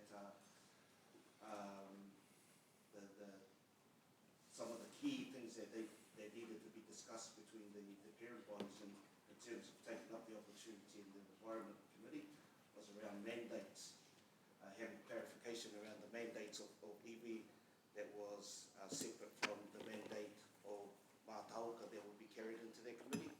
So that would need to be negotiated between the 2 parent bodies before they would support someone sitting on the Environment Committee from Runanga. We're not we weren't talking about the Environment Committee, we're talking about the Strategic Growth Committee. Oh, Strategic Growth, yep, sorry. So we explored the opportunities for the committees, and for those, the Strategic Committee as well as the Environment Committee, there was that same kind of thinking. They didn't want to create crossovers between what was Mata Waka and what was iwi responsibilities. So they wanted time to understand it for themselves as well. Okay, so I want to know then, following that up, whether there was, hearing that answer leaves me less than satisfied, because I'm not sure that the kaupapa of the Strategic Growth Committee was fully discussed, because strategic growth doesn't just look at what goes where, it looks at what communities are established in it, social infrastructure and community infrastructure are put in place, which would seem very much an outreach of community. Okay, so Councillor Dave, would it help, because we have been told quite clearly that this would need, to change anything here today, would need further socialisation with the 2 parent bodies. So would it help if I added a E into the recommendation that suggests that we continue to have further discussions on representation in the Growth and the Growth Committee, and we just leave that so it doesn't hold up the substantial work we do today. And staff report back. Oh, of course. Well, No, but I'm wanting a bit of a rough timeline of the due process, that's all. So I think that's a very good addition, and I recognise that negotiation is exactly what it is. There does need to be a report back, because some of the let's land that then. Is quite germane to that. Amy, you've got that we add an extra that who does the negotiation on our behalf? So it'll be a combination of Mona, myself and Mothra. Okay, so that council, yeah. That actually sits with the CEO and with yourself, Paula, into those discussions about structural changes to the Commonwealth. Okay, so the Chief Executive and Mayor continue to, whatever the words are, continue to have discussions relating to the representation of Māngai Māori on the Growth Committee of Council and report back to Council no later than, well, I think we've got to give ourselves a fair time here. Pardon? I was going to say 2 or 3 months, July? We get it. June. May. That's... Because the reason I do say that, Madam Chair, sorry, Paula, end of this financial year. How about that? Is because we've got a number of reports coming back on the growth corridor relating to that Metro Spatial Plan in the by May. Okay. Well, that doesn't stop you in the meanwhile inviting Sure. conversation into the room. I have found the Māngai group to be completely flexible in respect to what they get invited into, so I would urge you to do that. Richard, give me a timeline that's workable, please. I would just say May. That's fine. May's fine. End of May, just to give Yeah, myself yeah, that's fine. I mean, So that's the recommendation in there. We'll see it up on the board shortly. I think there's actually value in inviting them on, and I think you're right in terms of the broader scope of the Strategic Growth Committee makes it actually quite relevant to have a representative of Mata Waka around the table. So we'll go that with our intent going into those conversations, Councillor Dave. Yeah, and taking on board what Muna is saying is that the Kawanatanga have a set of views too that we need to be sensitive to in the discussion as we go forward. Okay, all right, would that help with that? Councillor, sorry, Dave, have you finished? Yep. You have? Councillor Bunting? Thank you, Mayor Southgate. I want to flesh out the availability for Māngai Māori to be available for briefings, because I would Be available for, sorry? for briefings. Okay. Because the expectation, I think, here is just for committee meetings. But I'm wondering what's the procedure if we want to bring... I can respond to that question, Thanks. Councillor Bunting. So Māngai Māori is covered in their contract to attend briefings. Oh, okay. And there is a mechanism for them to be able to attend that, so they receive all the same material that you do. We notify on the topic list which briefings respond to which committee, Yep. so that it's easily identifiable. So there's an invitation, but is there an expectation? Sorry? There is an expectation? Yes. Oh, great. So would one of the Māngai want to just help council out by explaining how you caucus across some key issues amongst yourselves? Because I think that is useful to know.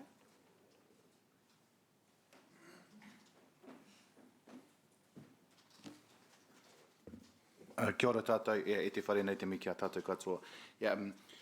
Obviously we're in our PO, in our respective committees, and so it's conducive for us to actually have a conversation across the tiers to ensure that we have a holistic level of understanding with regards to our particular PO in our areas, so that we are informed, empowered, and come with the right information to debate the debate. Because there's a lot of cross-pollinations across key kaupapa. Growth and infrastructure is not about that. It is about environment, it's about wellbeing, it's about the holistic facilitation of goodness across our hapori, and so we often have caucusing amongst ourselves to ensure that we are singing off the same song sheet. Not singing literally, but walking the talk in terms of information sharing. Okay. So, all right, so we can expect some Māngai Māori representation at briefings. Great, thank you. Can I just add in, Councillor Bunting, one of the things that we had a conversation yesterday at the senior leadership team meeting is trying to be a little bit more innovative in the way we approach briefings as well. And there are some topics that we could potentially record, podcast and otherwise to try and be a little bit more flexible in how we engage back with elected members, because not all items justify a briefing and not all items need everyone to attend, but some people might have interest in it as well, which might well suit the Māngai Māori in terms of their other commitments as well as elected members' other commitments also. So we're trying to bring a little bit more agility to the way we approach our briefings. So that will help broadly everyone from an elected member and a Māngai Māori perspective in terms of getting good access to good information. I guess where I was coming from was that I would find it useful to be able to ask those questions in a briefing situation rather than wait till it gets to this. Also. So thank you. Taking that point, we're sort of veering into a little bit into discussion, but I hear the question you raise. Thank you. And I think one of the mechanisms is also through the chairs of the appropriate committee to maintain that closeness of relationship with the Māngai that they work with, so that they can also alert them to topics that where they need their input the most, and make good use of time. And I have to say I've been very grateful for the attendance of a number of the individual māngai in activities that I've done where I've asked them to be alongside me, and they have, which has been really good. So I appreciate that too. Thank you. That's all for me. Thank you, Mark. That's great. Councillor Pascoe. Yeah, thank you, Chair. Just some questions around the payment schedule that's set out in the financial section. Just comparing the rates paid to the appointed members, how much of the increase, and we're suggesting here a $34,500 increase, how much of the increases relates to additional hours of work of the appointees and separating out the increased number of appointees that we will have in the ensuing year? Have you done any analysis around? Well, that has been done, so who is the right person to talk to that?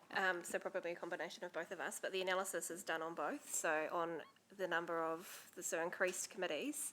Yep. The number of Māngai Māori is the same, they're just attending more committees. Okay. So does that answer your question? Yep. So really, it's the additional hours then, rather correct. than that. Okay. The 34,000 then, is that to be applied from the 1st of July, or is it from the date of today if it gets approved? It's from the date of appointment to those committees, so when the governance structure was approved last year. Okay. So have we got that budgeted for in this year's budget, given that you're looking to add the 34 into next year's budget? It's not budgeted for in this year's budget, that portion of the increase. So we could have about 17,000 that will be unbudgeted for. That's right. Okay, thank you. And okay, so I've covered that off. The hourly rate of $100 an hour, does that reflect payment? Is that a payment based on the meetings and hours of work, the meetings attended and the hours of work?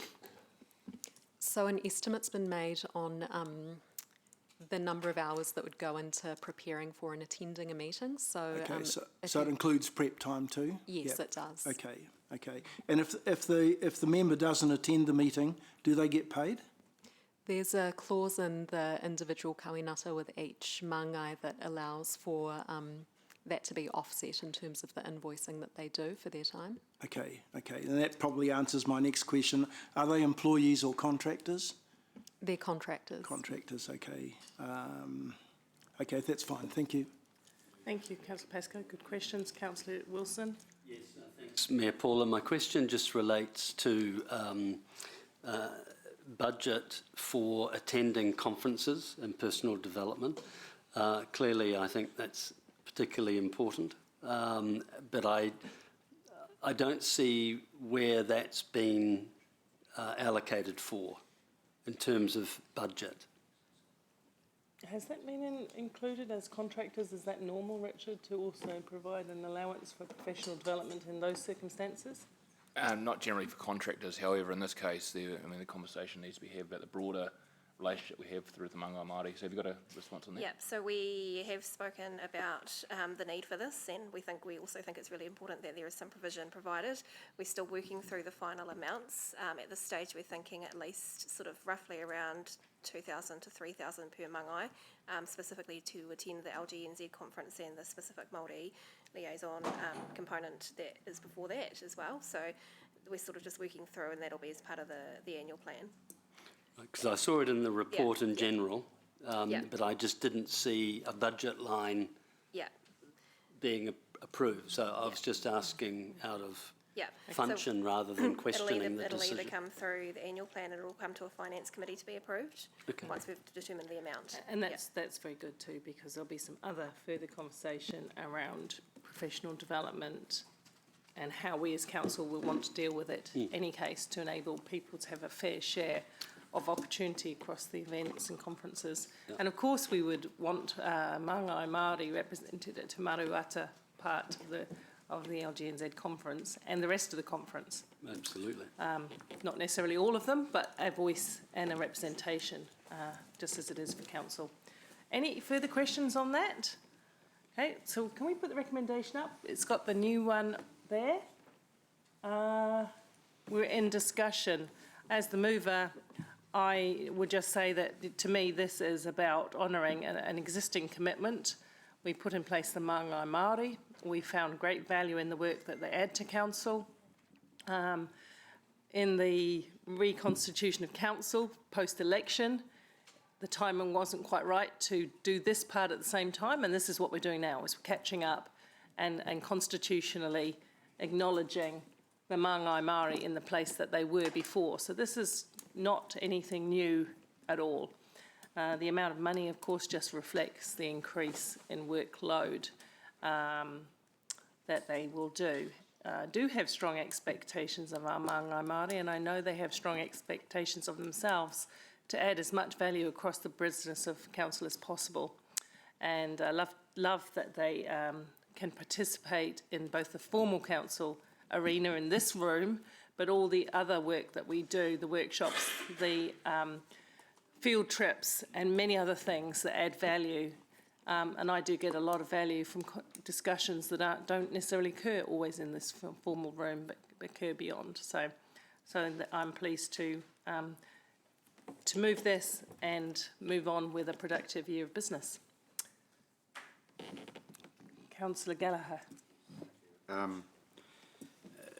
I have mentioned it at a number of other meetings, but I'll mention it again here, that let me pay tribute, first of all, to the historic leadership of former Mayor Andrew King, but in acknowledging that, I want to say that he was strongly supported in two then mayoral candidates, Councillor O'Leary and Councillor Southgate. They were right, I was wrong. I initially supported the Ngāhui Homi Model Standing Committee. In hindsight, I think this process has actually been better and more effective. And I think, in my view, that this model, the Māngai Māori model, has added huge, great positive things for the decision-making process of this council.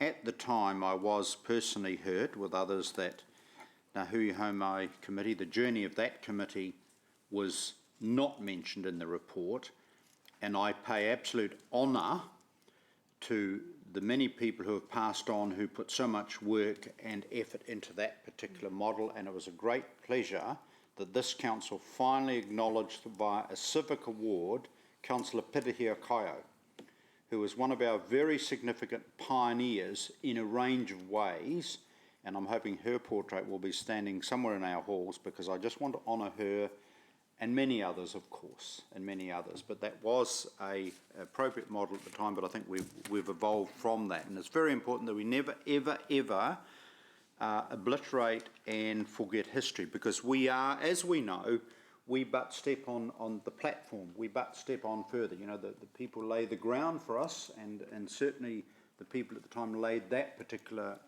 groundwork.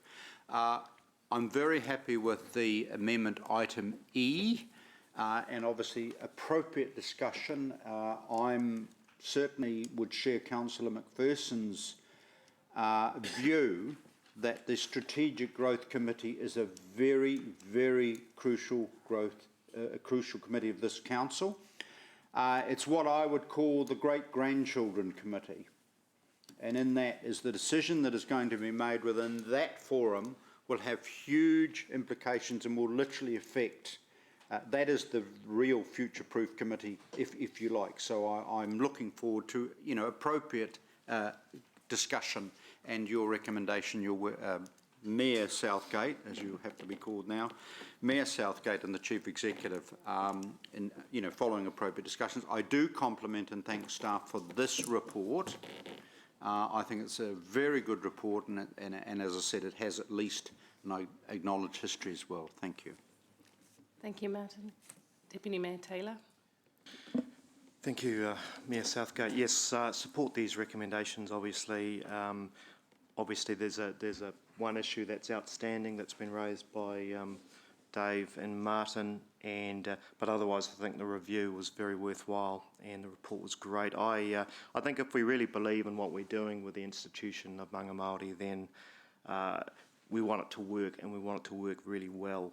We're doing this because we genuinely believe that we need a better Māori voice around the table and better decision-making for the citizens of the city as a whole. I think the extra payment here is entirely appropriate. As has been stated, there's no extra charge in terms of the hourly rate. It's simply a reflection of greater involvement, more meetings, more committees. And I also think it's entirely appropriate that there's better access to meetings and to information so they can do the job as well as they can. I think my assessment of their first part of the term was it was challenging because like anyone coming in midstream, it's challenging. There's new processes, there's most of the big decisions were already made, most of the strategies were already set, and like anything new, it takes a while to bed in, and there's things that you discover along the way on both sides. And so the review is excellent because it covers that off. So this time they're starting from scratch, just like us, and I'm expecting them to make even better impact this time round, and the better impact they make, the better it is for the city. So to ensure that this happens, we need to give them a free hand, and I look forward to working alongside them in a spirit of a real sense of partnership. Thank you. Thank you. Well said. Councillor Bunting. Thank you very much. I thought for a little while there Councillor Gallagher was going to eat all the humble pie, but he's left some for me. Thank you very much. I shall now consume my dose. I was also against the process when it started because I was worried that there wasn't enough community consultation, if you'll remember, when the Mangai Māori came in. And it turns out I was wrong. You know, the community has well and truly accepted it from what I've seen, and I'm a lot more relaxed and very enthusiastic about the process. So thank you for your contribution. Really looking forward to, in particular, Ollie and Te Pora, working with you on a community level as we form a real leadership group in there. Yeah, we're going to have a lot of fun. So thank you for what you're doing, and thank you for leaving me some crumbs there, Martin. Thank you. Just very shortest of right reply. I think this is good news ahead of, well, Waitangi Day on our heels, but also gives effect to the tiriti or Waitangi as local government should. So this is our obligation, but above that you do add, as you've heard all of the councillors say, great value. We appreciate it. We look forward to what you're bringing to the table this year because we've got the LTP, so you can be sure that we'll be keeping you very busy and informed in helping us set direction for the LTP. So thank you very much, and thank you to the staff, because I know actually there were a large number of hours in getting this together so that it came to the point it is today. So thank you, everyone. We'll go to the vote.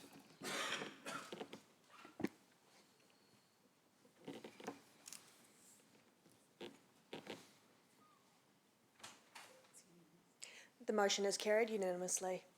As it should be. Thank you. Thank you, councillors. We're now on to item 8, which is, no we're not, we've done that one.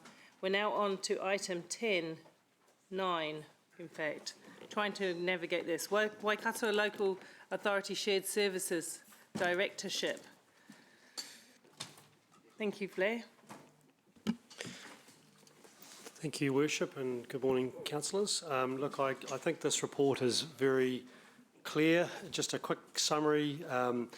In effect, it's an appropriate time for our directorship on Waikato Local Authority Shared Services to transfer from myself to David Bryant, colleague, General Manager at Corporate.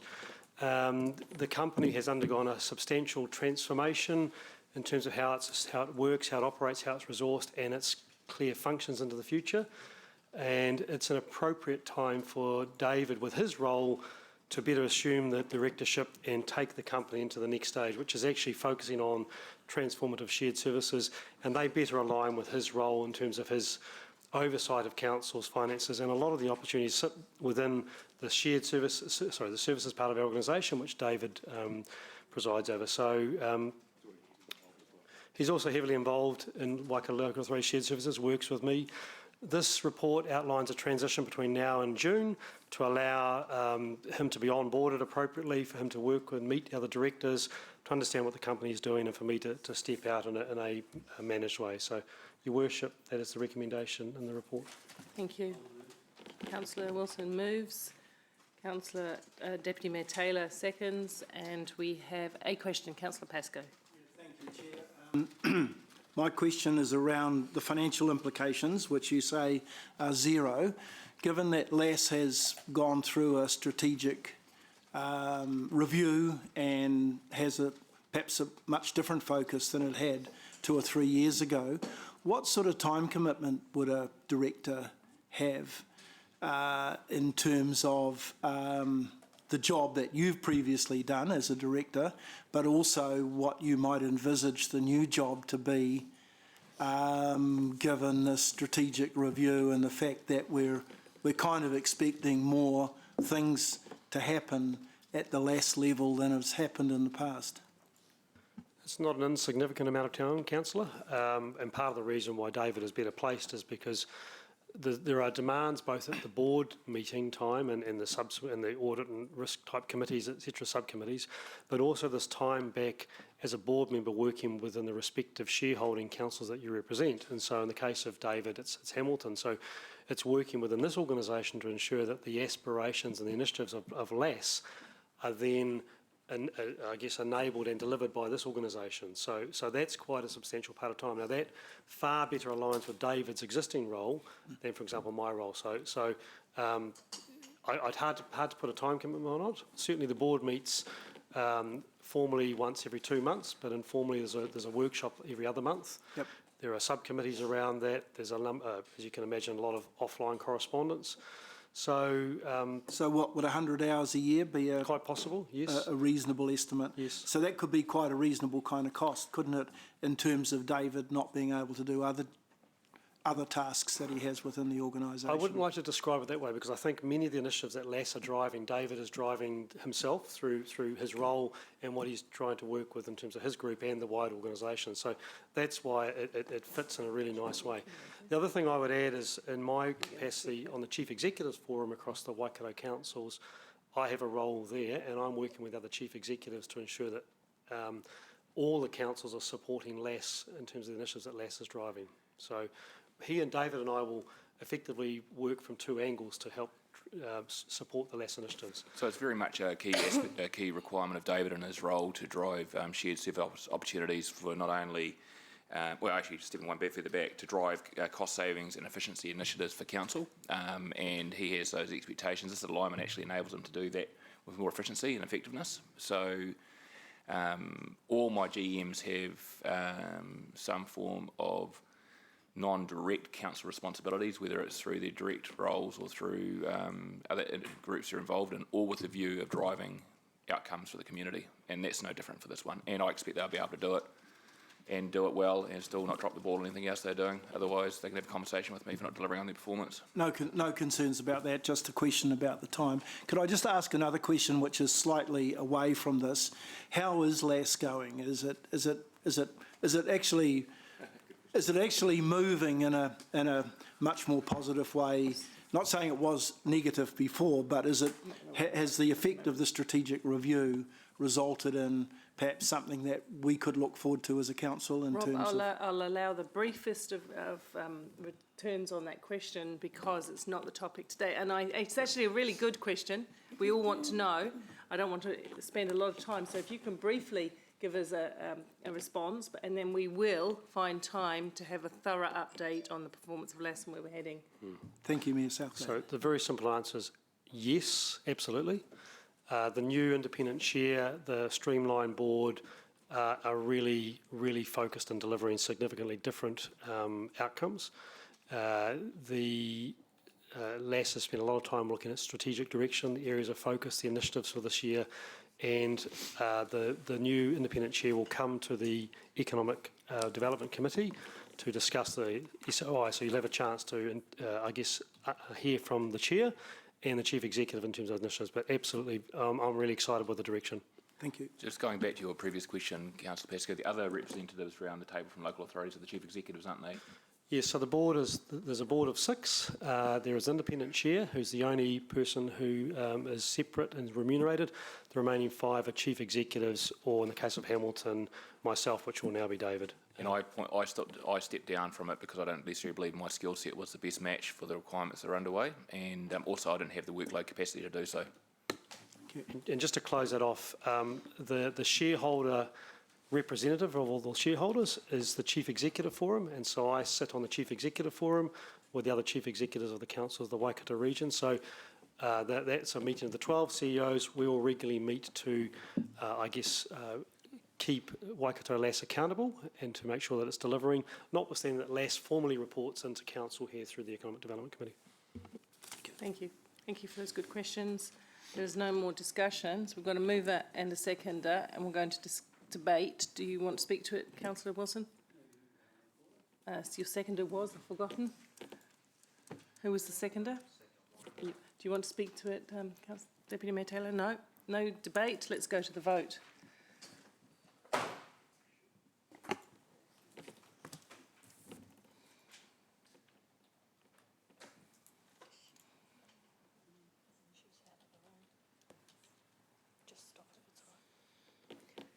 The motion is carried unanimously. Thank you, Council.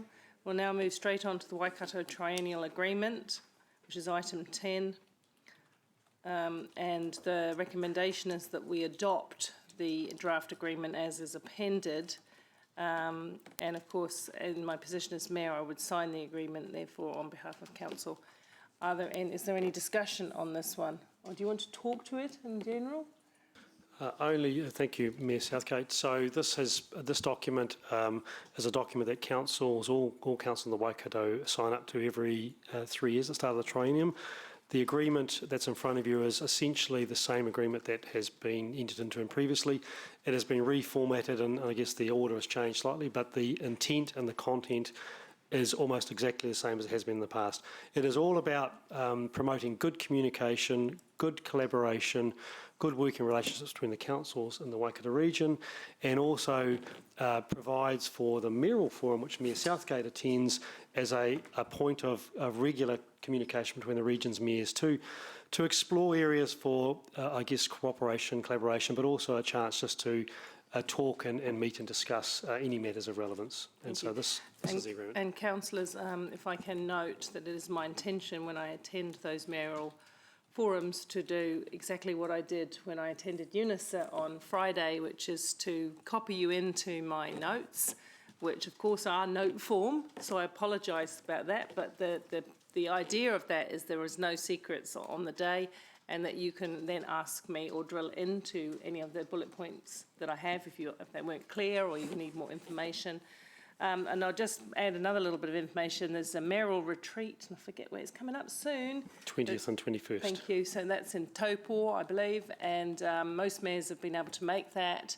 And I know there's an intention for them to really look beyond high-level agreements into some collaborative projects with some meat on them, and that's certainly the context that I'll be taking with our spatial planning underpinning a lot of those conversations. So if you want to talk to me before I go away in another couple of weeks about that, I'd be more than happy to receive some input.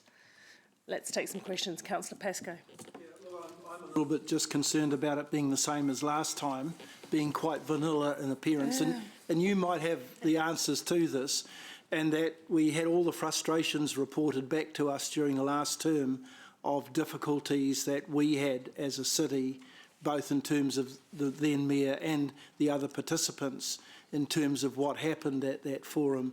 And I'm just keen, and it may be that you'll provide an answer to this, Mayor Southgate, in that it could be a little more specific, and we have a little more idea around what the work program is, rather than the sort of fluffy stuff that starts the term and frustrates us during the term and ends the term still frustrated.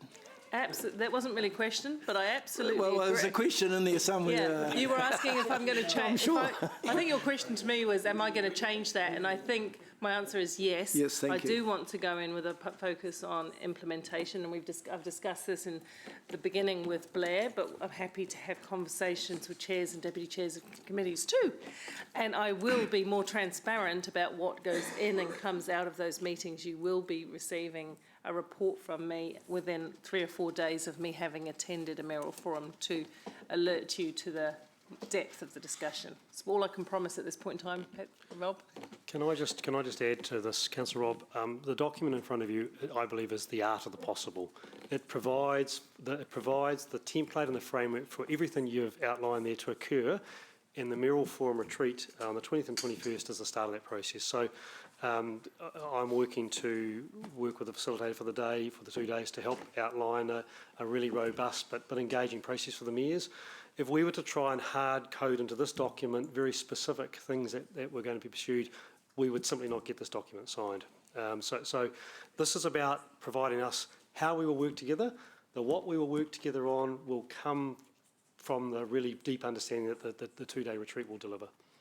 And some of that will be at a sub-regional level, not like the conversations we're already having with Waikato District and Waipa, for example. Councillor Gallagher. Yes, no, that's fine. I look forward to the appropriate report from the retreat, and obviously confirm for me the process while the Mayoral Forum is not, and I don't necessarily agree with this, but while the Mayoral Forum is not a public meeting in terms of media, elected members can attend as observers. That's what I understood was the case, if they wanted to. It's not a public meeting, but elected members have in the past, from time to time, attended. Yeah, right. There are certainly no decisions made. There are summary notes, and they are circulated to yourself from me. But it's a forum for collective discussion. There are matters that may then be referred to the CEO Forum to go away and pick up, and they would be advanced and if necessary, find their way back to councils. And also, in addition to obviously UNISA, important group that we've got, we've got different, we've got the Waikato Plan, we've got the H2A/Future-Proof group, we've got the Regional Land Transport, and we've got other regional forums. How do they interlink? They're part of that wider framework, Councillor. So you're quite correct that the Mayoral Forum has spawned initiatives, Waikato Plan, Te Waka, some initiatives that have gone to Waikato LAS. So there are a number of things, the Corridor Initiative, that have come from Mayoral Forum discussions. And I guess ultimately it's part of that wider collaborative network that we've just got to work towards. But ultimately, at the very top of the tree, the Mayoral Forum provides the basis in terms of that coordinated discussion across all those initiatives. In terms of, and I realise it's a forum, one person each, but in terms of some of our other committees, and my views, that we're 30–40% of the region's population, and it's quite bizarre, we go into some forums, not the Mayoral Forum, that's different, where we only have one vote or one delegate. I certainly will be giving notice that I'll be continuing to pursue some of those issues of appropriate representation, given that we are a major metropolitan centre. Without being arrogant. But we're still in questions, but good points. Councillor Thompson. Thank you.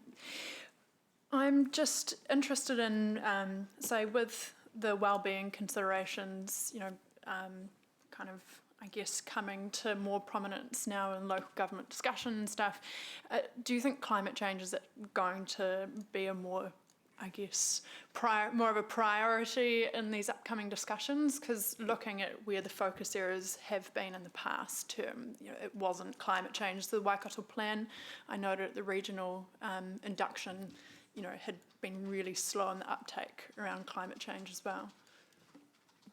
I would expect that will be canvassed on the 2-day retreat. It certainly, in some of the informal conversations, it's coming up, so yes. But there's certainly no collective position yet that that's a priority, but I would absolutely expect, Councillor Thompson, that will be one of the things that will be talked about.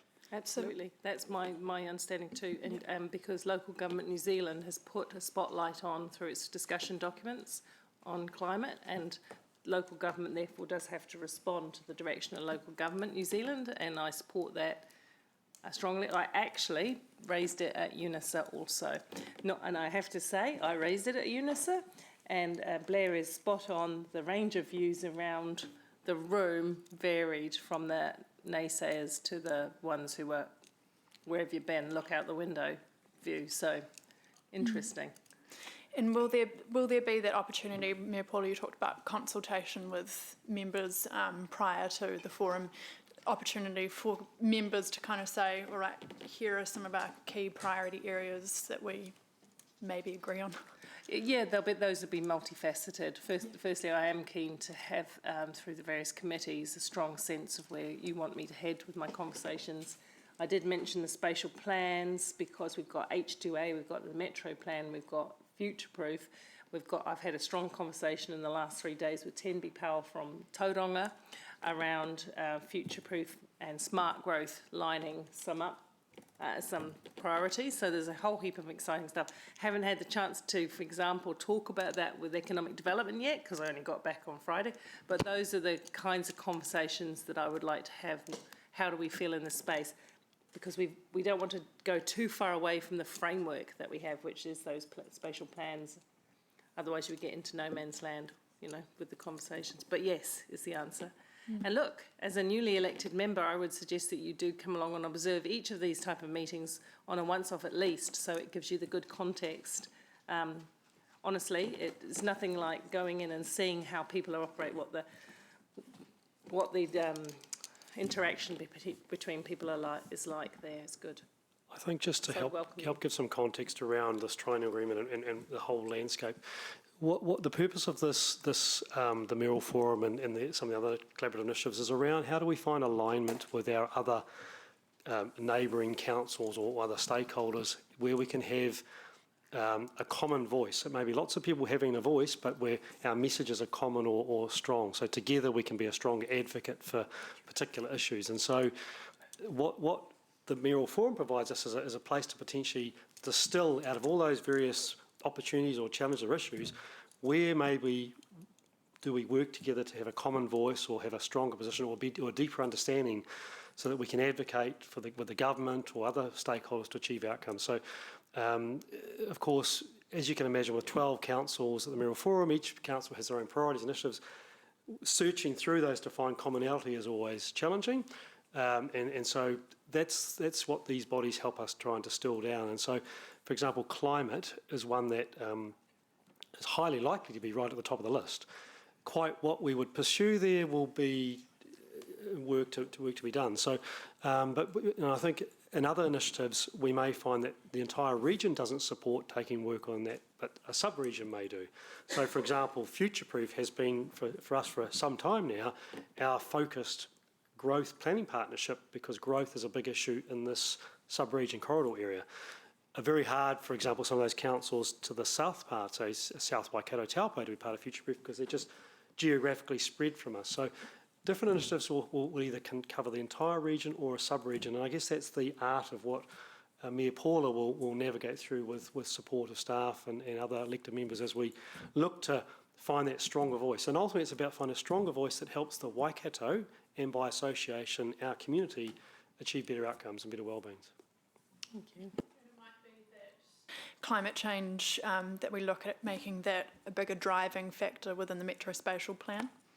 Oh, that's a separate issue, Yeah. but yes. There are lots of ways, Sarah, that you'll be able to bring the voice for climate through in the next few months. Many layers of plans support that. Okay, thank you. Do we have a mover? I'll move and I want to speak. Oh, okay, sorry. Actually, you had already moved. Jeff should move, yeah, whatever. Deputy Mayor Taylor moves. Martin, you second. That's great. Let's go. Let's go to this is debate, or were you still in questions, debate? Because I was just moving into debate. A question around the process of having councillor input. And I know you said that there would be something informal, but for me, as Sarah's pointed out, I mean, there's some really macro type issues that are going to basically underpin a lot of decisions, whether it's economic growth or whether it's how we deal with transport or movement of people and freight, etc., in that region. So, yeah, is there something an opportunity that would be more formal, or it would be just a come and see you? No, I think it will be formal. I think it'll be a mixture of both. Come and see me by all means, especially when the agendas are generated. But we have, as Blair said, all these other irons in the fire that actually do speak to what I should be representing at the Mayoral Forum. We've got H2A, we've got Future Proof, we've got other things, but we've also got our response to climate and our environmental we might take a view around waste. We talked about waste today. We Waste. might take a view about waste at the right time. Water, that would be Water, the the three waters is absolutely something that will be on the agenda. So that will come through Councillor O'Leary's committee too, and Dave's, a combination of growth and existing infrastructure debate to be had there. So it's more like the business that we do will inform that, but what I will guarantee is greater transparency of what's coming up, what comes out of it, and the connection between the other work we do in council. Yeah, thank you. And look, I am really mindful of the different types of entities that we're talking about. We would be the only metro, and then the others would be district type TLAs. So already there's going to be a tension because our needs and our vision are going to be slightly different. So it is about, as you said, pulling out those really integral bits that really are going to be major issues for us all. And can I just add, Councillor Forsyth, that the first order of business for the retreat is actually for the mayors to get to know each other. Right. And that's actually quite an important element to this. Absolutely. Each mayor understanding and actually just forming a deep relationship, not just as mayors, but as people, I think is the start to achieving the outcomes that many of you are talking about, because it actually, relationships are critical here and influence. And so part of our day is actually just helping that, because to date, mayors have come together as mayors, and it's a kind of a very semi-formal environment, and it's hard to actually achieve that kind of deeper connection. So that's an important part. Then we can actually move into some of the more substantive issues. And I think, I'd welcome, through Paula or myself, any ideas that you wish to have canvassed, and we can find the right forum to do so. But obviously, the secret here will be picking the critical few that really move the dial. Okay. Yeah. And look, I have committed already to times when councillors come together as councillors and discuss what's important to them. And I am already showing that I follow that through, and I'll follow that through, Margaret, so that we can have our conversations as well. Can't really do better than that today, but so we're in debate now, Martin, yes? Did the mover want to say anything? Okay, thank you. I think that's good. Obviously, we have a reporting function. I think the point being this forum, the H2A Future Proofs Forum, the Regional Land Transport Committee, there are a number of regional forums that councillors can go to, and with diligent, this new, all the agendas are up as appropriate, but I certainly tend to attend some of them just as an observer. I think obviously I agree with Councillor Forsyth's point that our interests can sometimes be different to people in our region, and I do believe as seeing that we are now the democratic representatives of 30-40% of our region, we do need to ensure that we get the right balance of assertive leadership in a collaborative way, and I am always concerned with our interesting model where the 40% partner seems to only have one seat around a table of 12, 13, 14 or whatever, and I want to move that, without being arrogant, I want to move that to ensure that we get the right range of voices in various regional forums. We will have interests that will conflict with our neighbours. I think later on we'll be talking about the airport, and I'm going to be really hot to trot to make sure that as a 50% shareholder we talk a wee bit about what leverage and muscle we should exert. In terms of some of the boundary issues, obviously that's a collaborative thing, but clearly we might agree to differ, and I realise there's an important cross-relationship with Waipa and Waikato, but we can actually agree and differ and still be polite about it as well, and ultimately local government commission sort some of this stuff out. But I certainly welcome Mayor Paula, your indication that you want to share, some of the goings on at the mayoral forum. Also, I think I would make the observation that the mayor is not just a delegate from this council. The mayor obviously has, in this case, her own democratic mandate and her own ideas of leadership, which obviously will be expressed at the mayoral forum. And good luck with the retreat. I'm sure you'll have a wonderful and a very enjoyable, good time. Thank you. Actually, I'm only going to half of it because I am putting my business in this patch first. But there you go. Thank you. That was a really good catch-all response to this, Martin. Excellent. So we'll now move to the voting.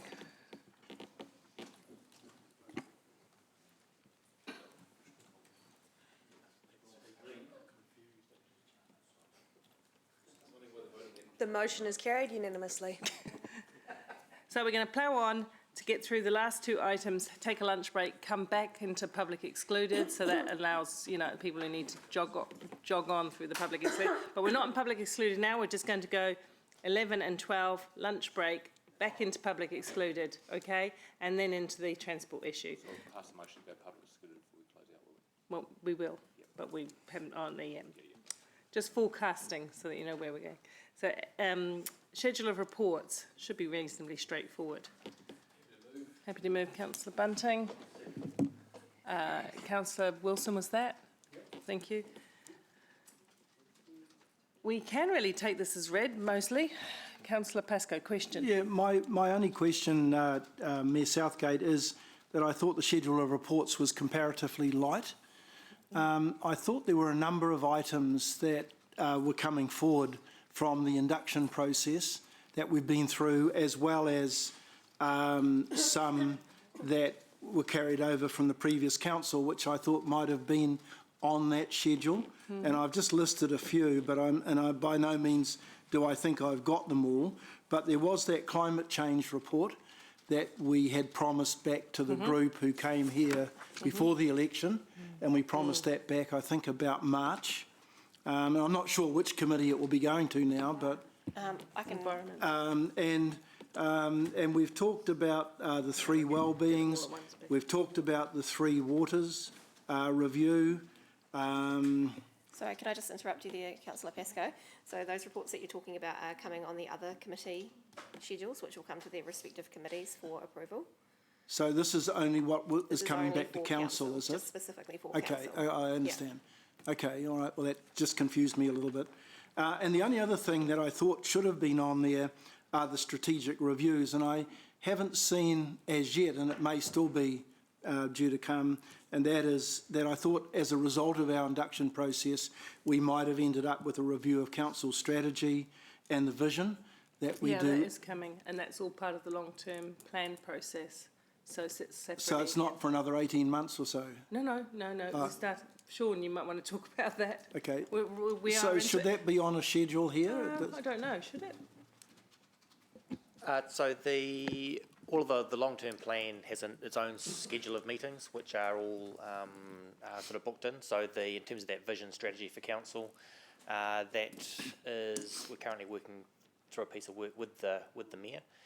So it doesn't sort of feature on the regular schedule of reports for council meetings as such. So that is a little bit confusing, Sean. And I know that we have separate 10-year plan meetings. Let's try and get a cohesive set of council scheduled reports as well together. So we'll feed that in here if we can going forward. So that would bring it. Yeah, we could populate the bottom, is it? Yeah. We could populate that better at the bottom. But also, I've been privy to draft timeline, etc. only in the last day or so, and that's really useful. So we can provide that to council now. We're getting close to be able to do that, right? Yes. Right, so that will make it clear to you, which I only literally saw 2 days ago. It's very good. Give you a clear timeline of where we're going with the LTP and how we feed into that, because I think you will see that I have worked very hard to encapsulate the things that we did in those beautiful blue sky meetings that we had over in Panama House and so on. Staff are working really hard to reflect all those sticky notes and lollipop sticks that we placed around the place. So, yeah, not far away. So I really need to hold this question until we've had one of each of the committee meetings and seen the report for each of those committees in terms of their work plan? Essentially, yeah. So if there's any of these documents are designed to be living, breathing documents, so they will be updated as we go, as new reports get added.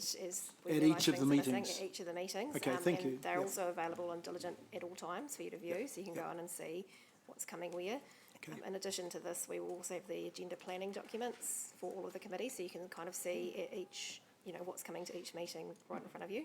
Okay. Yeah. Thank you.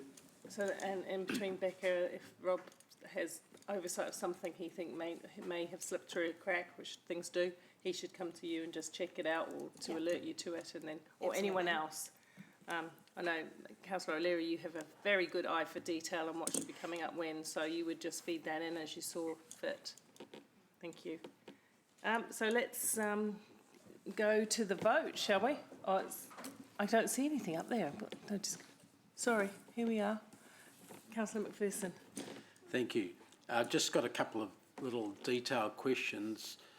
First was the Mayor Event Sponsorship Fund, which I think should be the Major Event Sponsorship Fund. But though you may have a secret slush fund, your worship.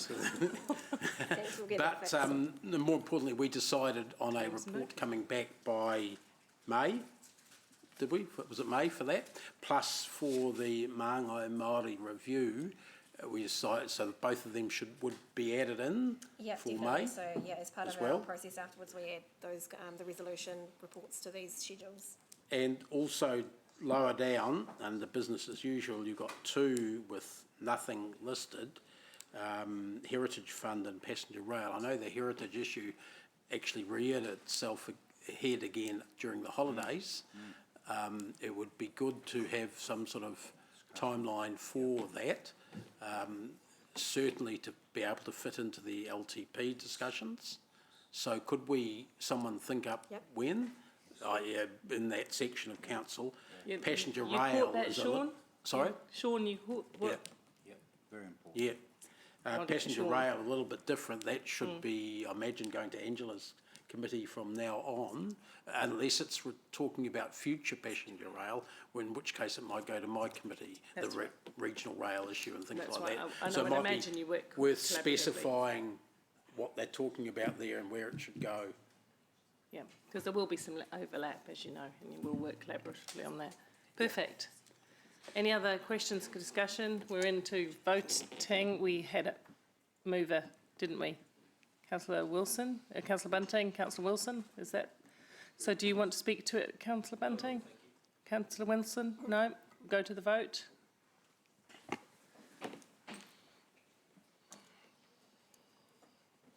The motion is carried unanimously. Delegations to positions policy, as per the attachment. We'll take this as read, but Mothla's here if you have any questions. Are there any questions on this? I know you're ready for lunch, but are there any questions while we have Mothla here? Are we comfortable that this is it's pretty standard? Pretty matter of fact. It is pretty matter of fact and pretty standard. Mothla's done a great job on this.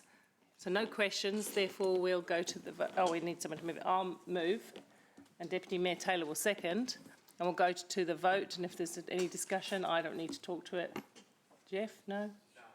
Anyone else? No. Go to the vote. Thank you.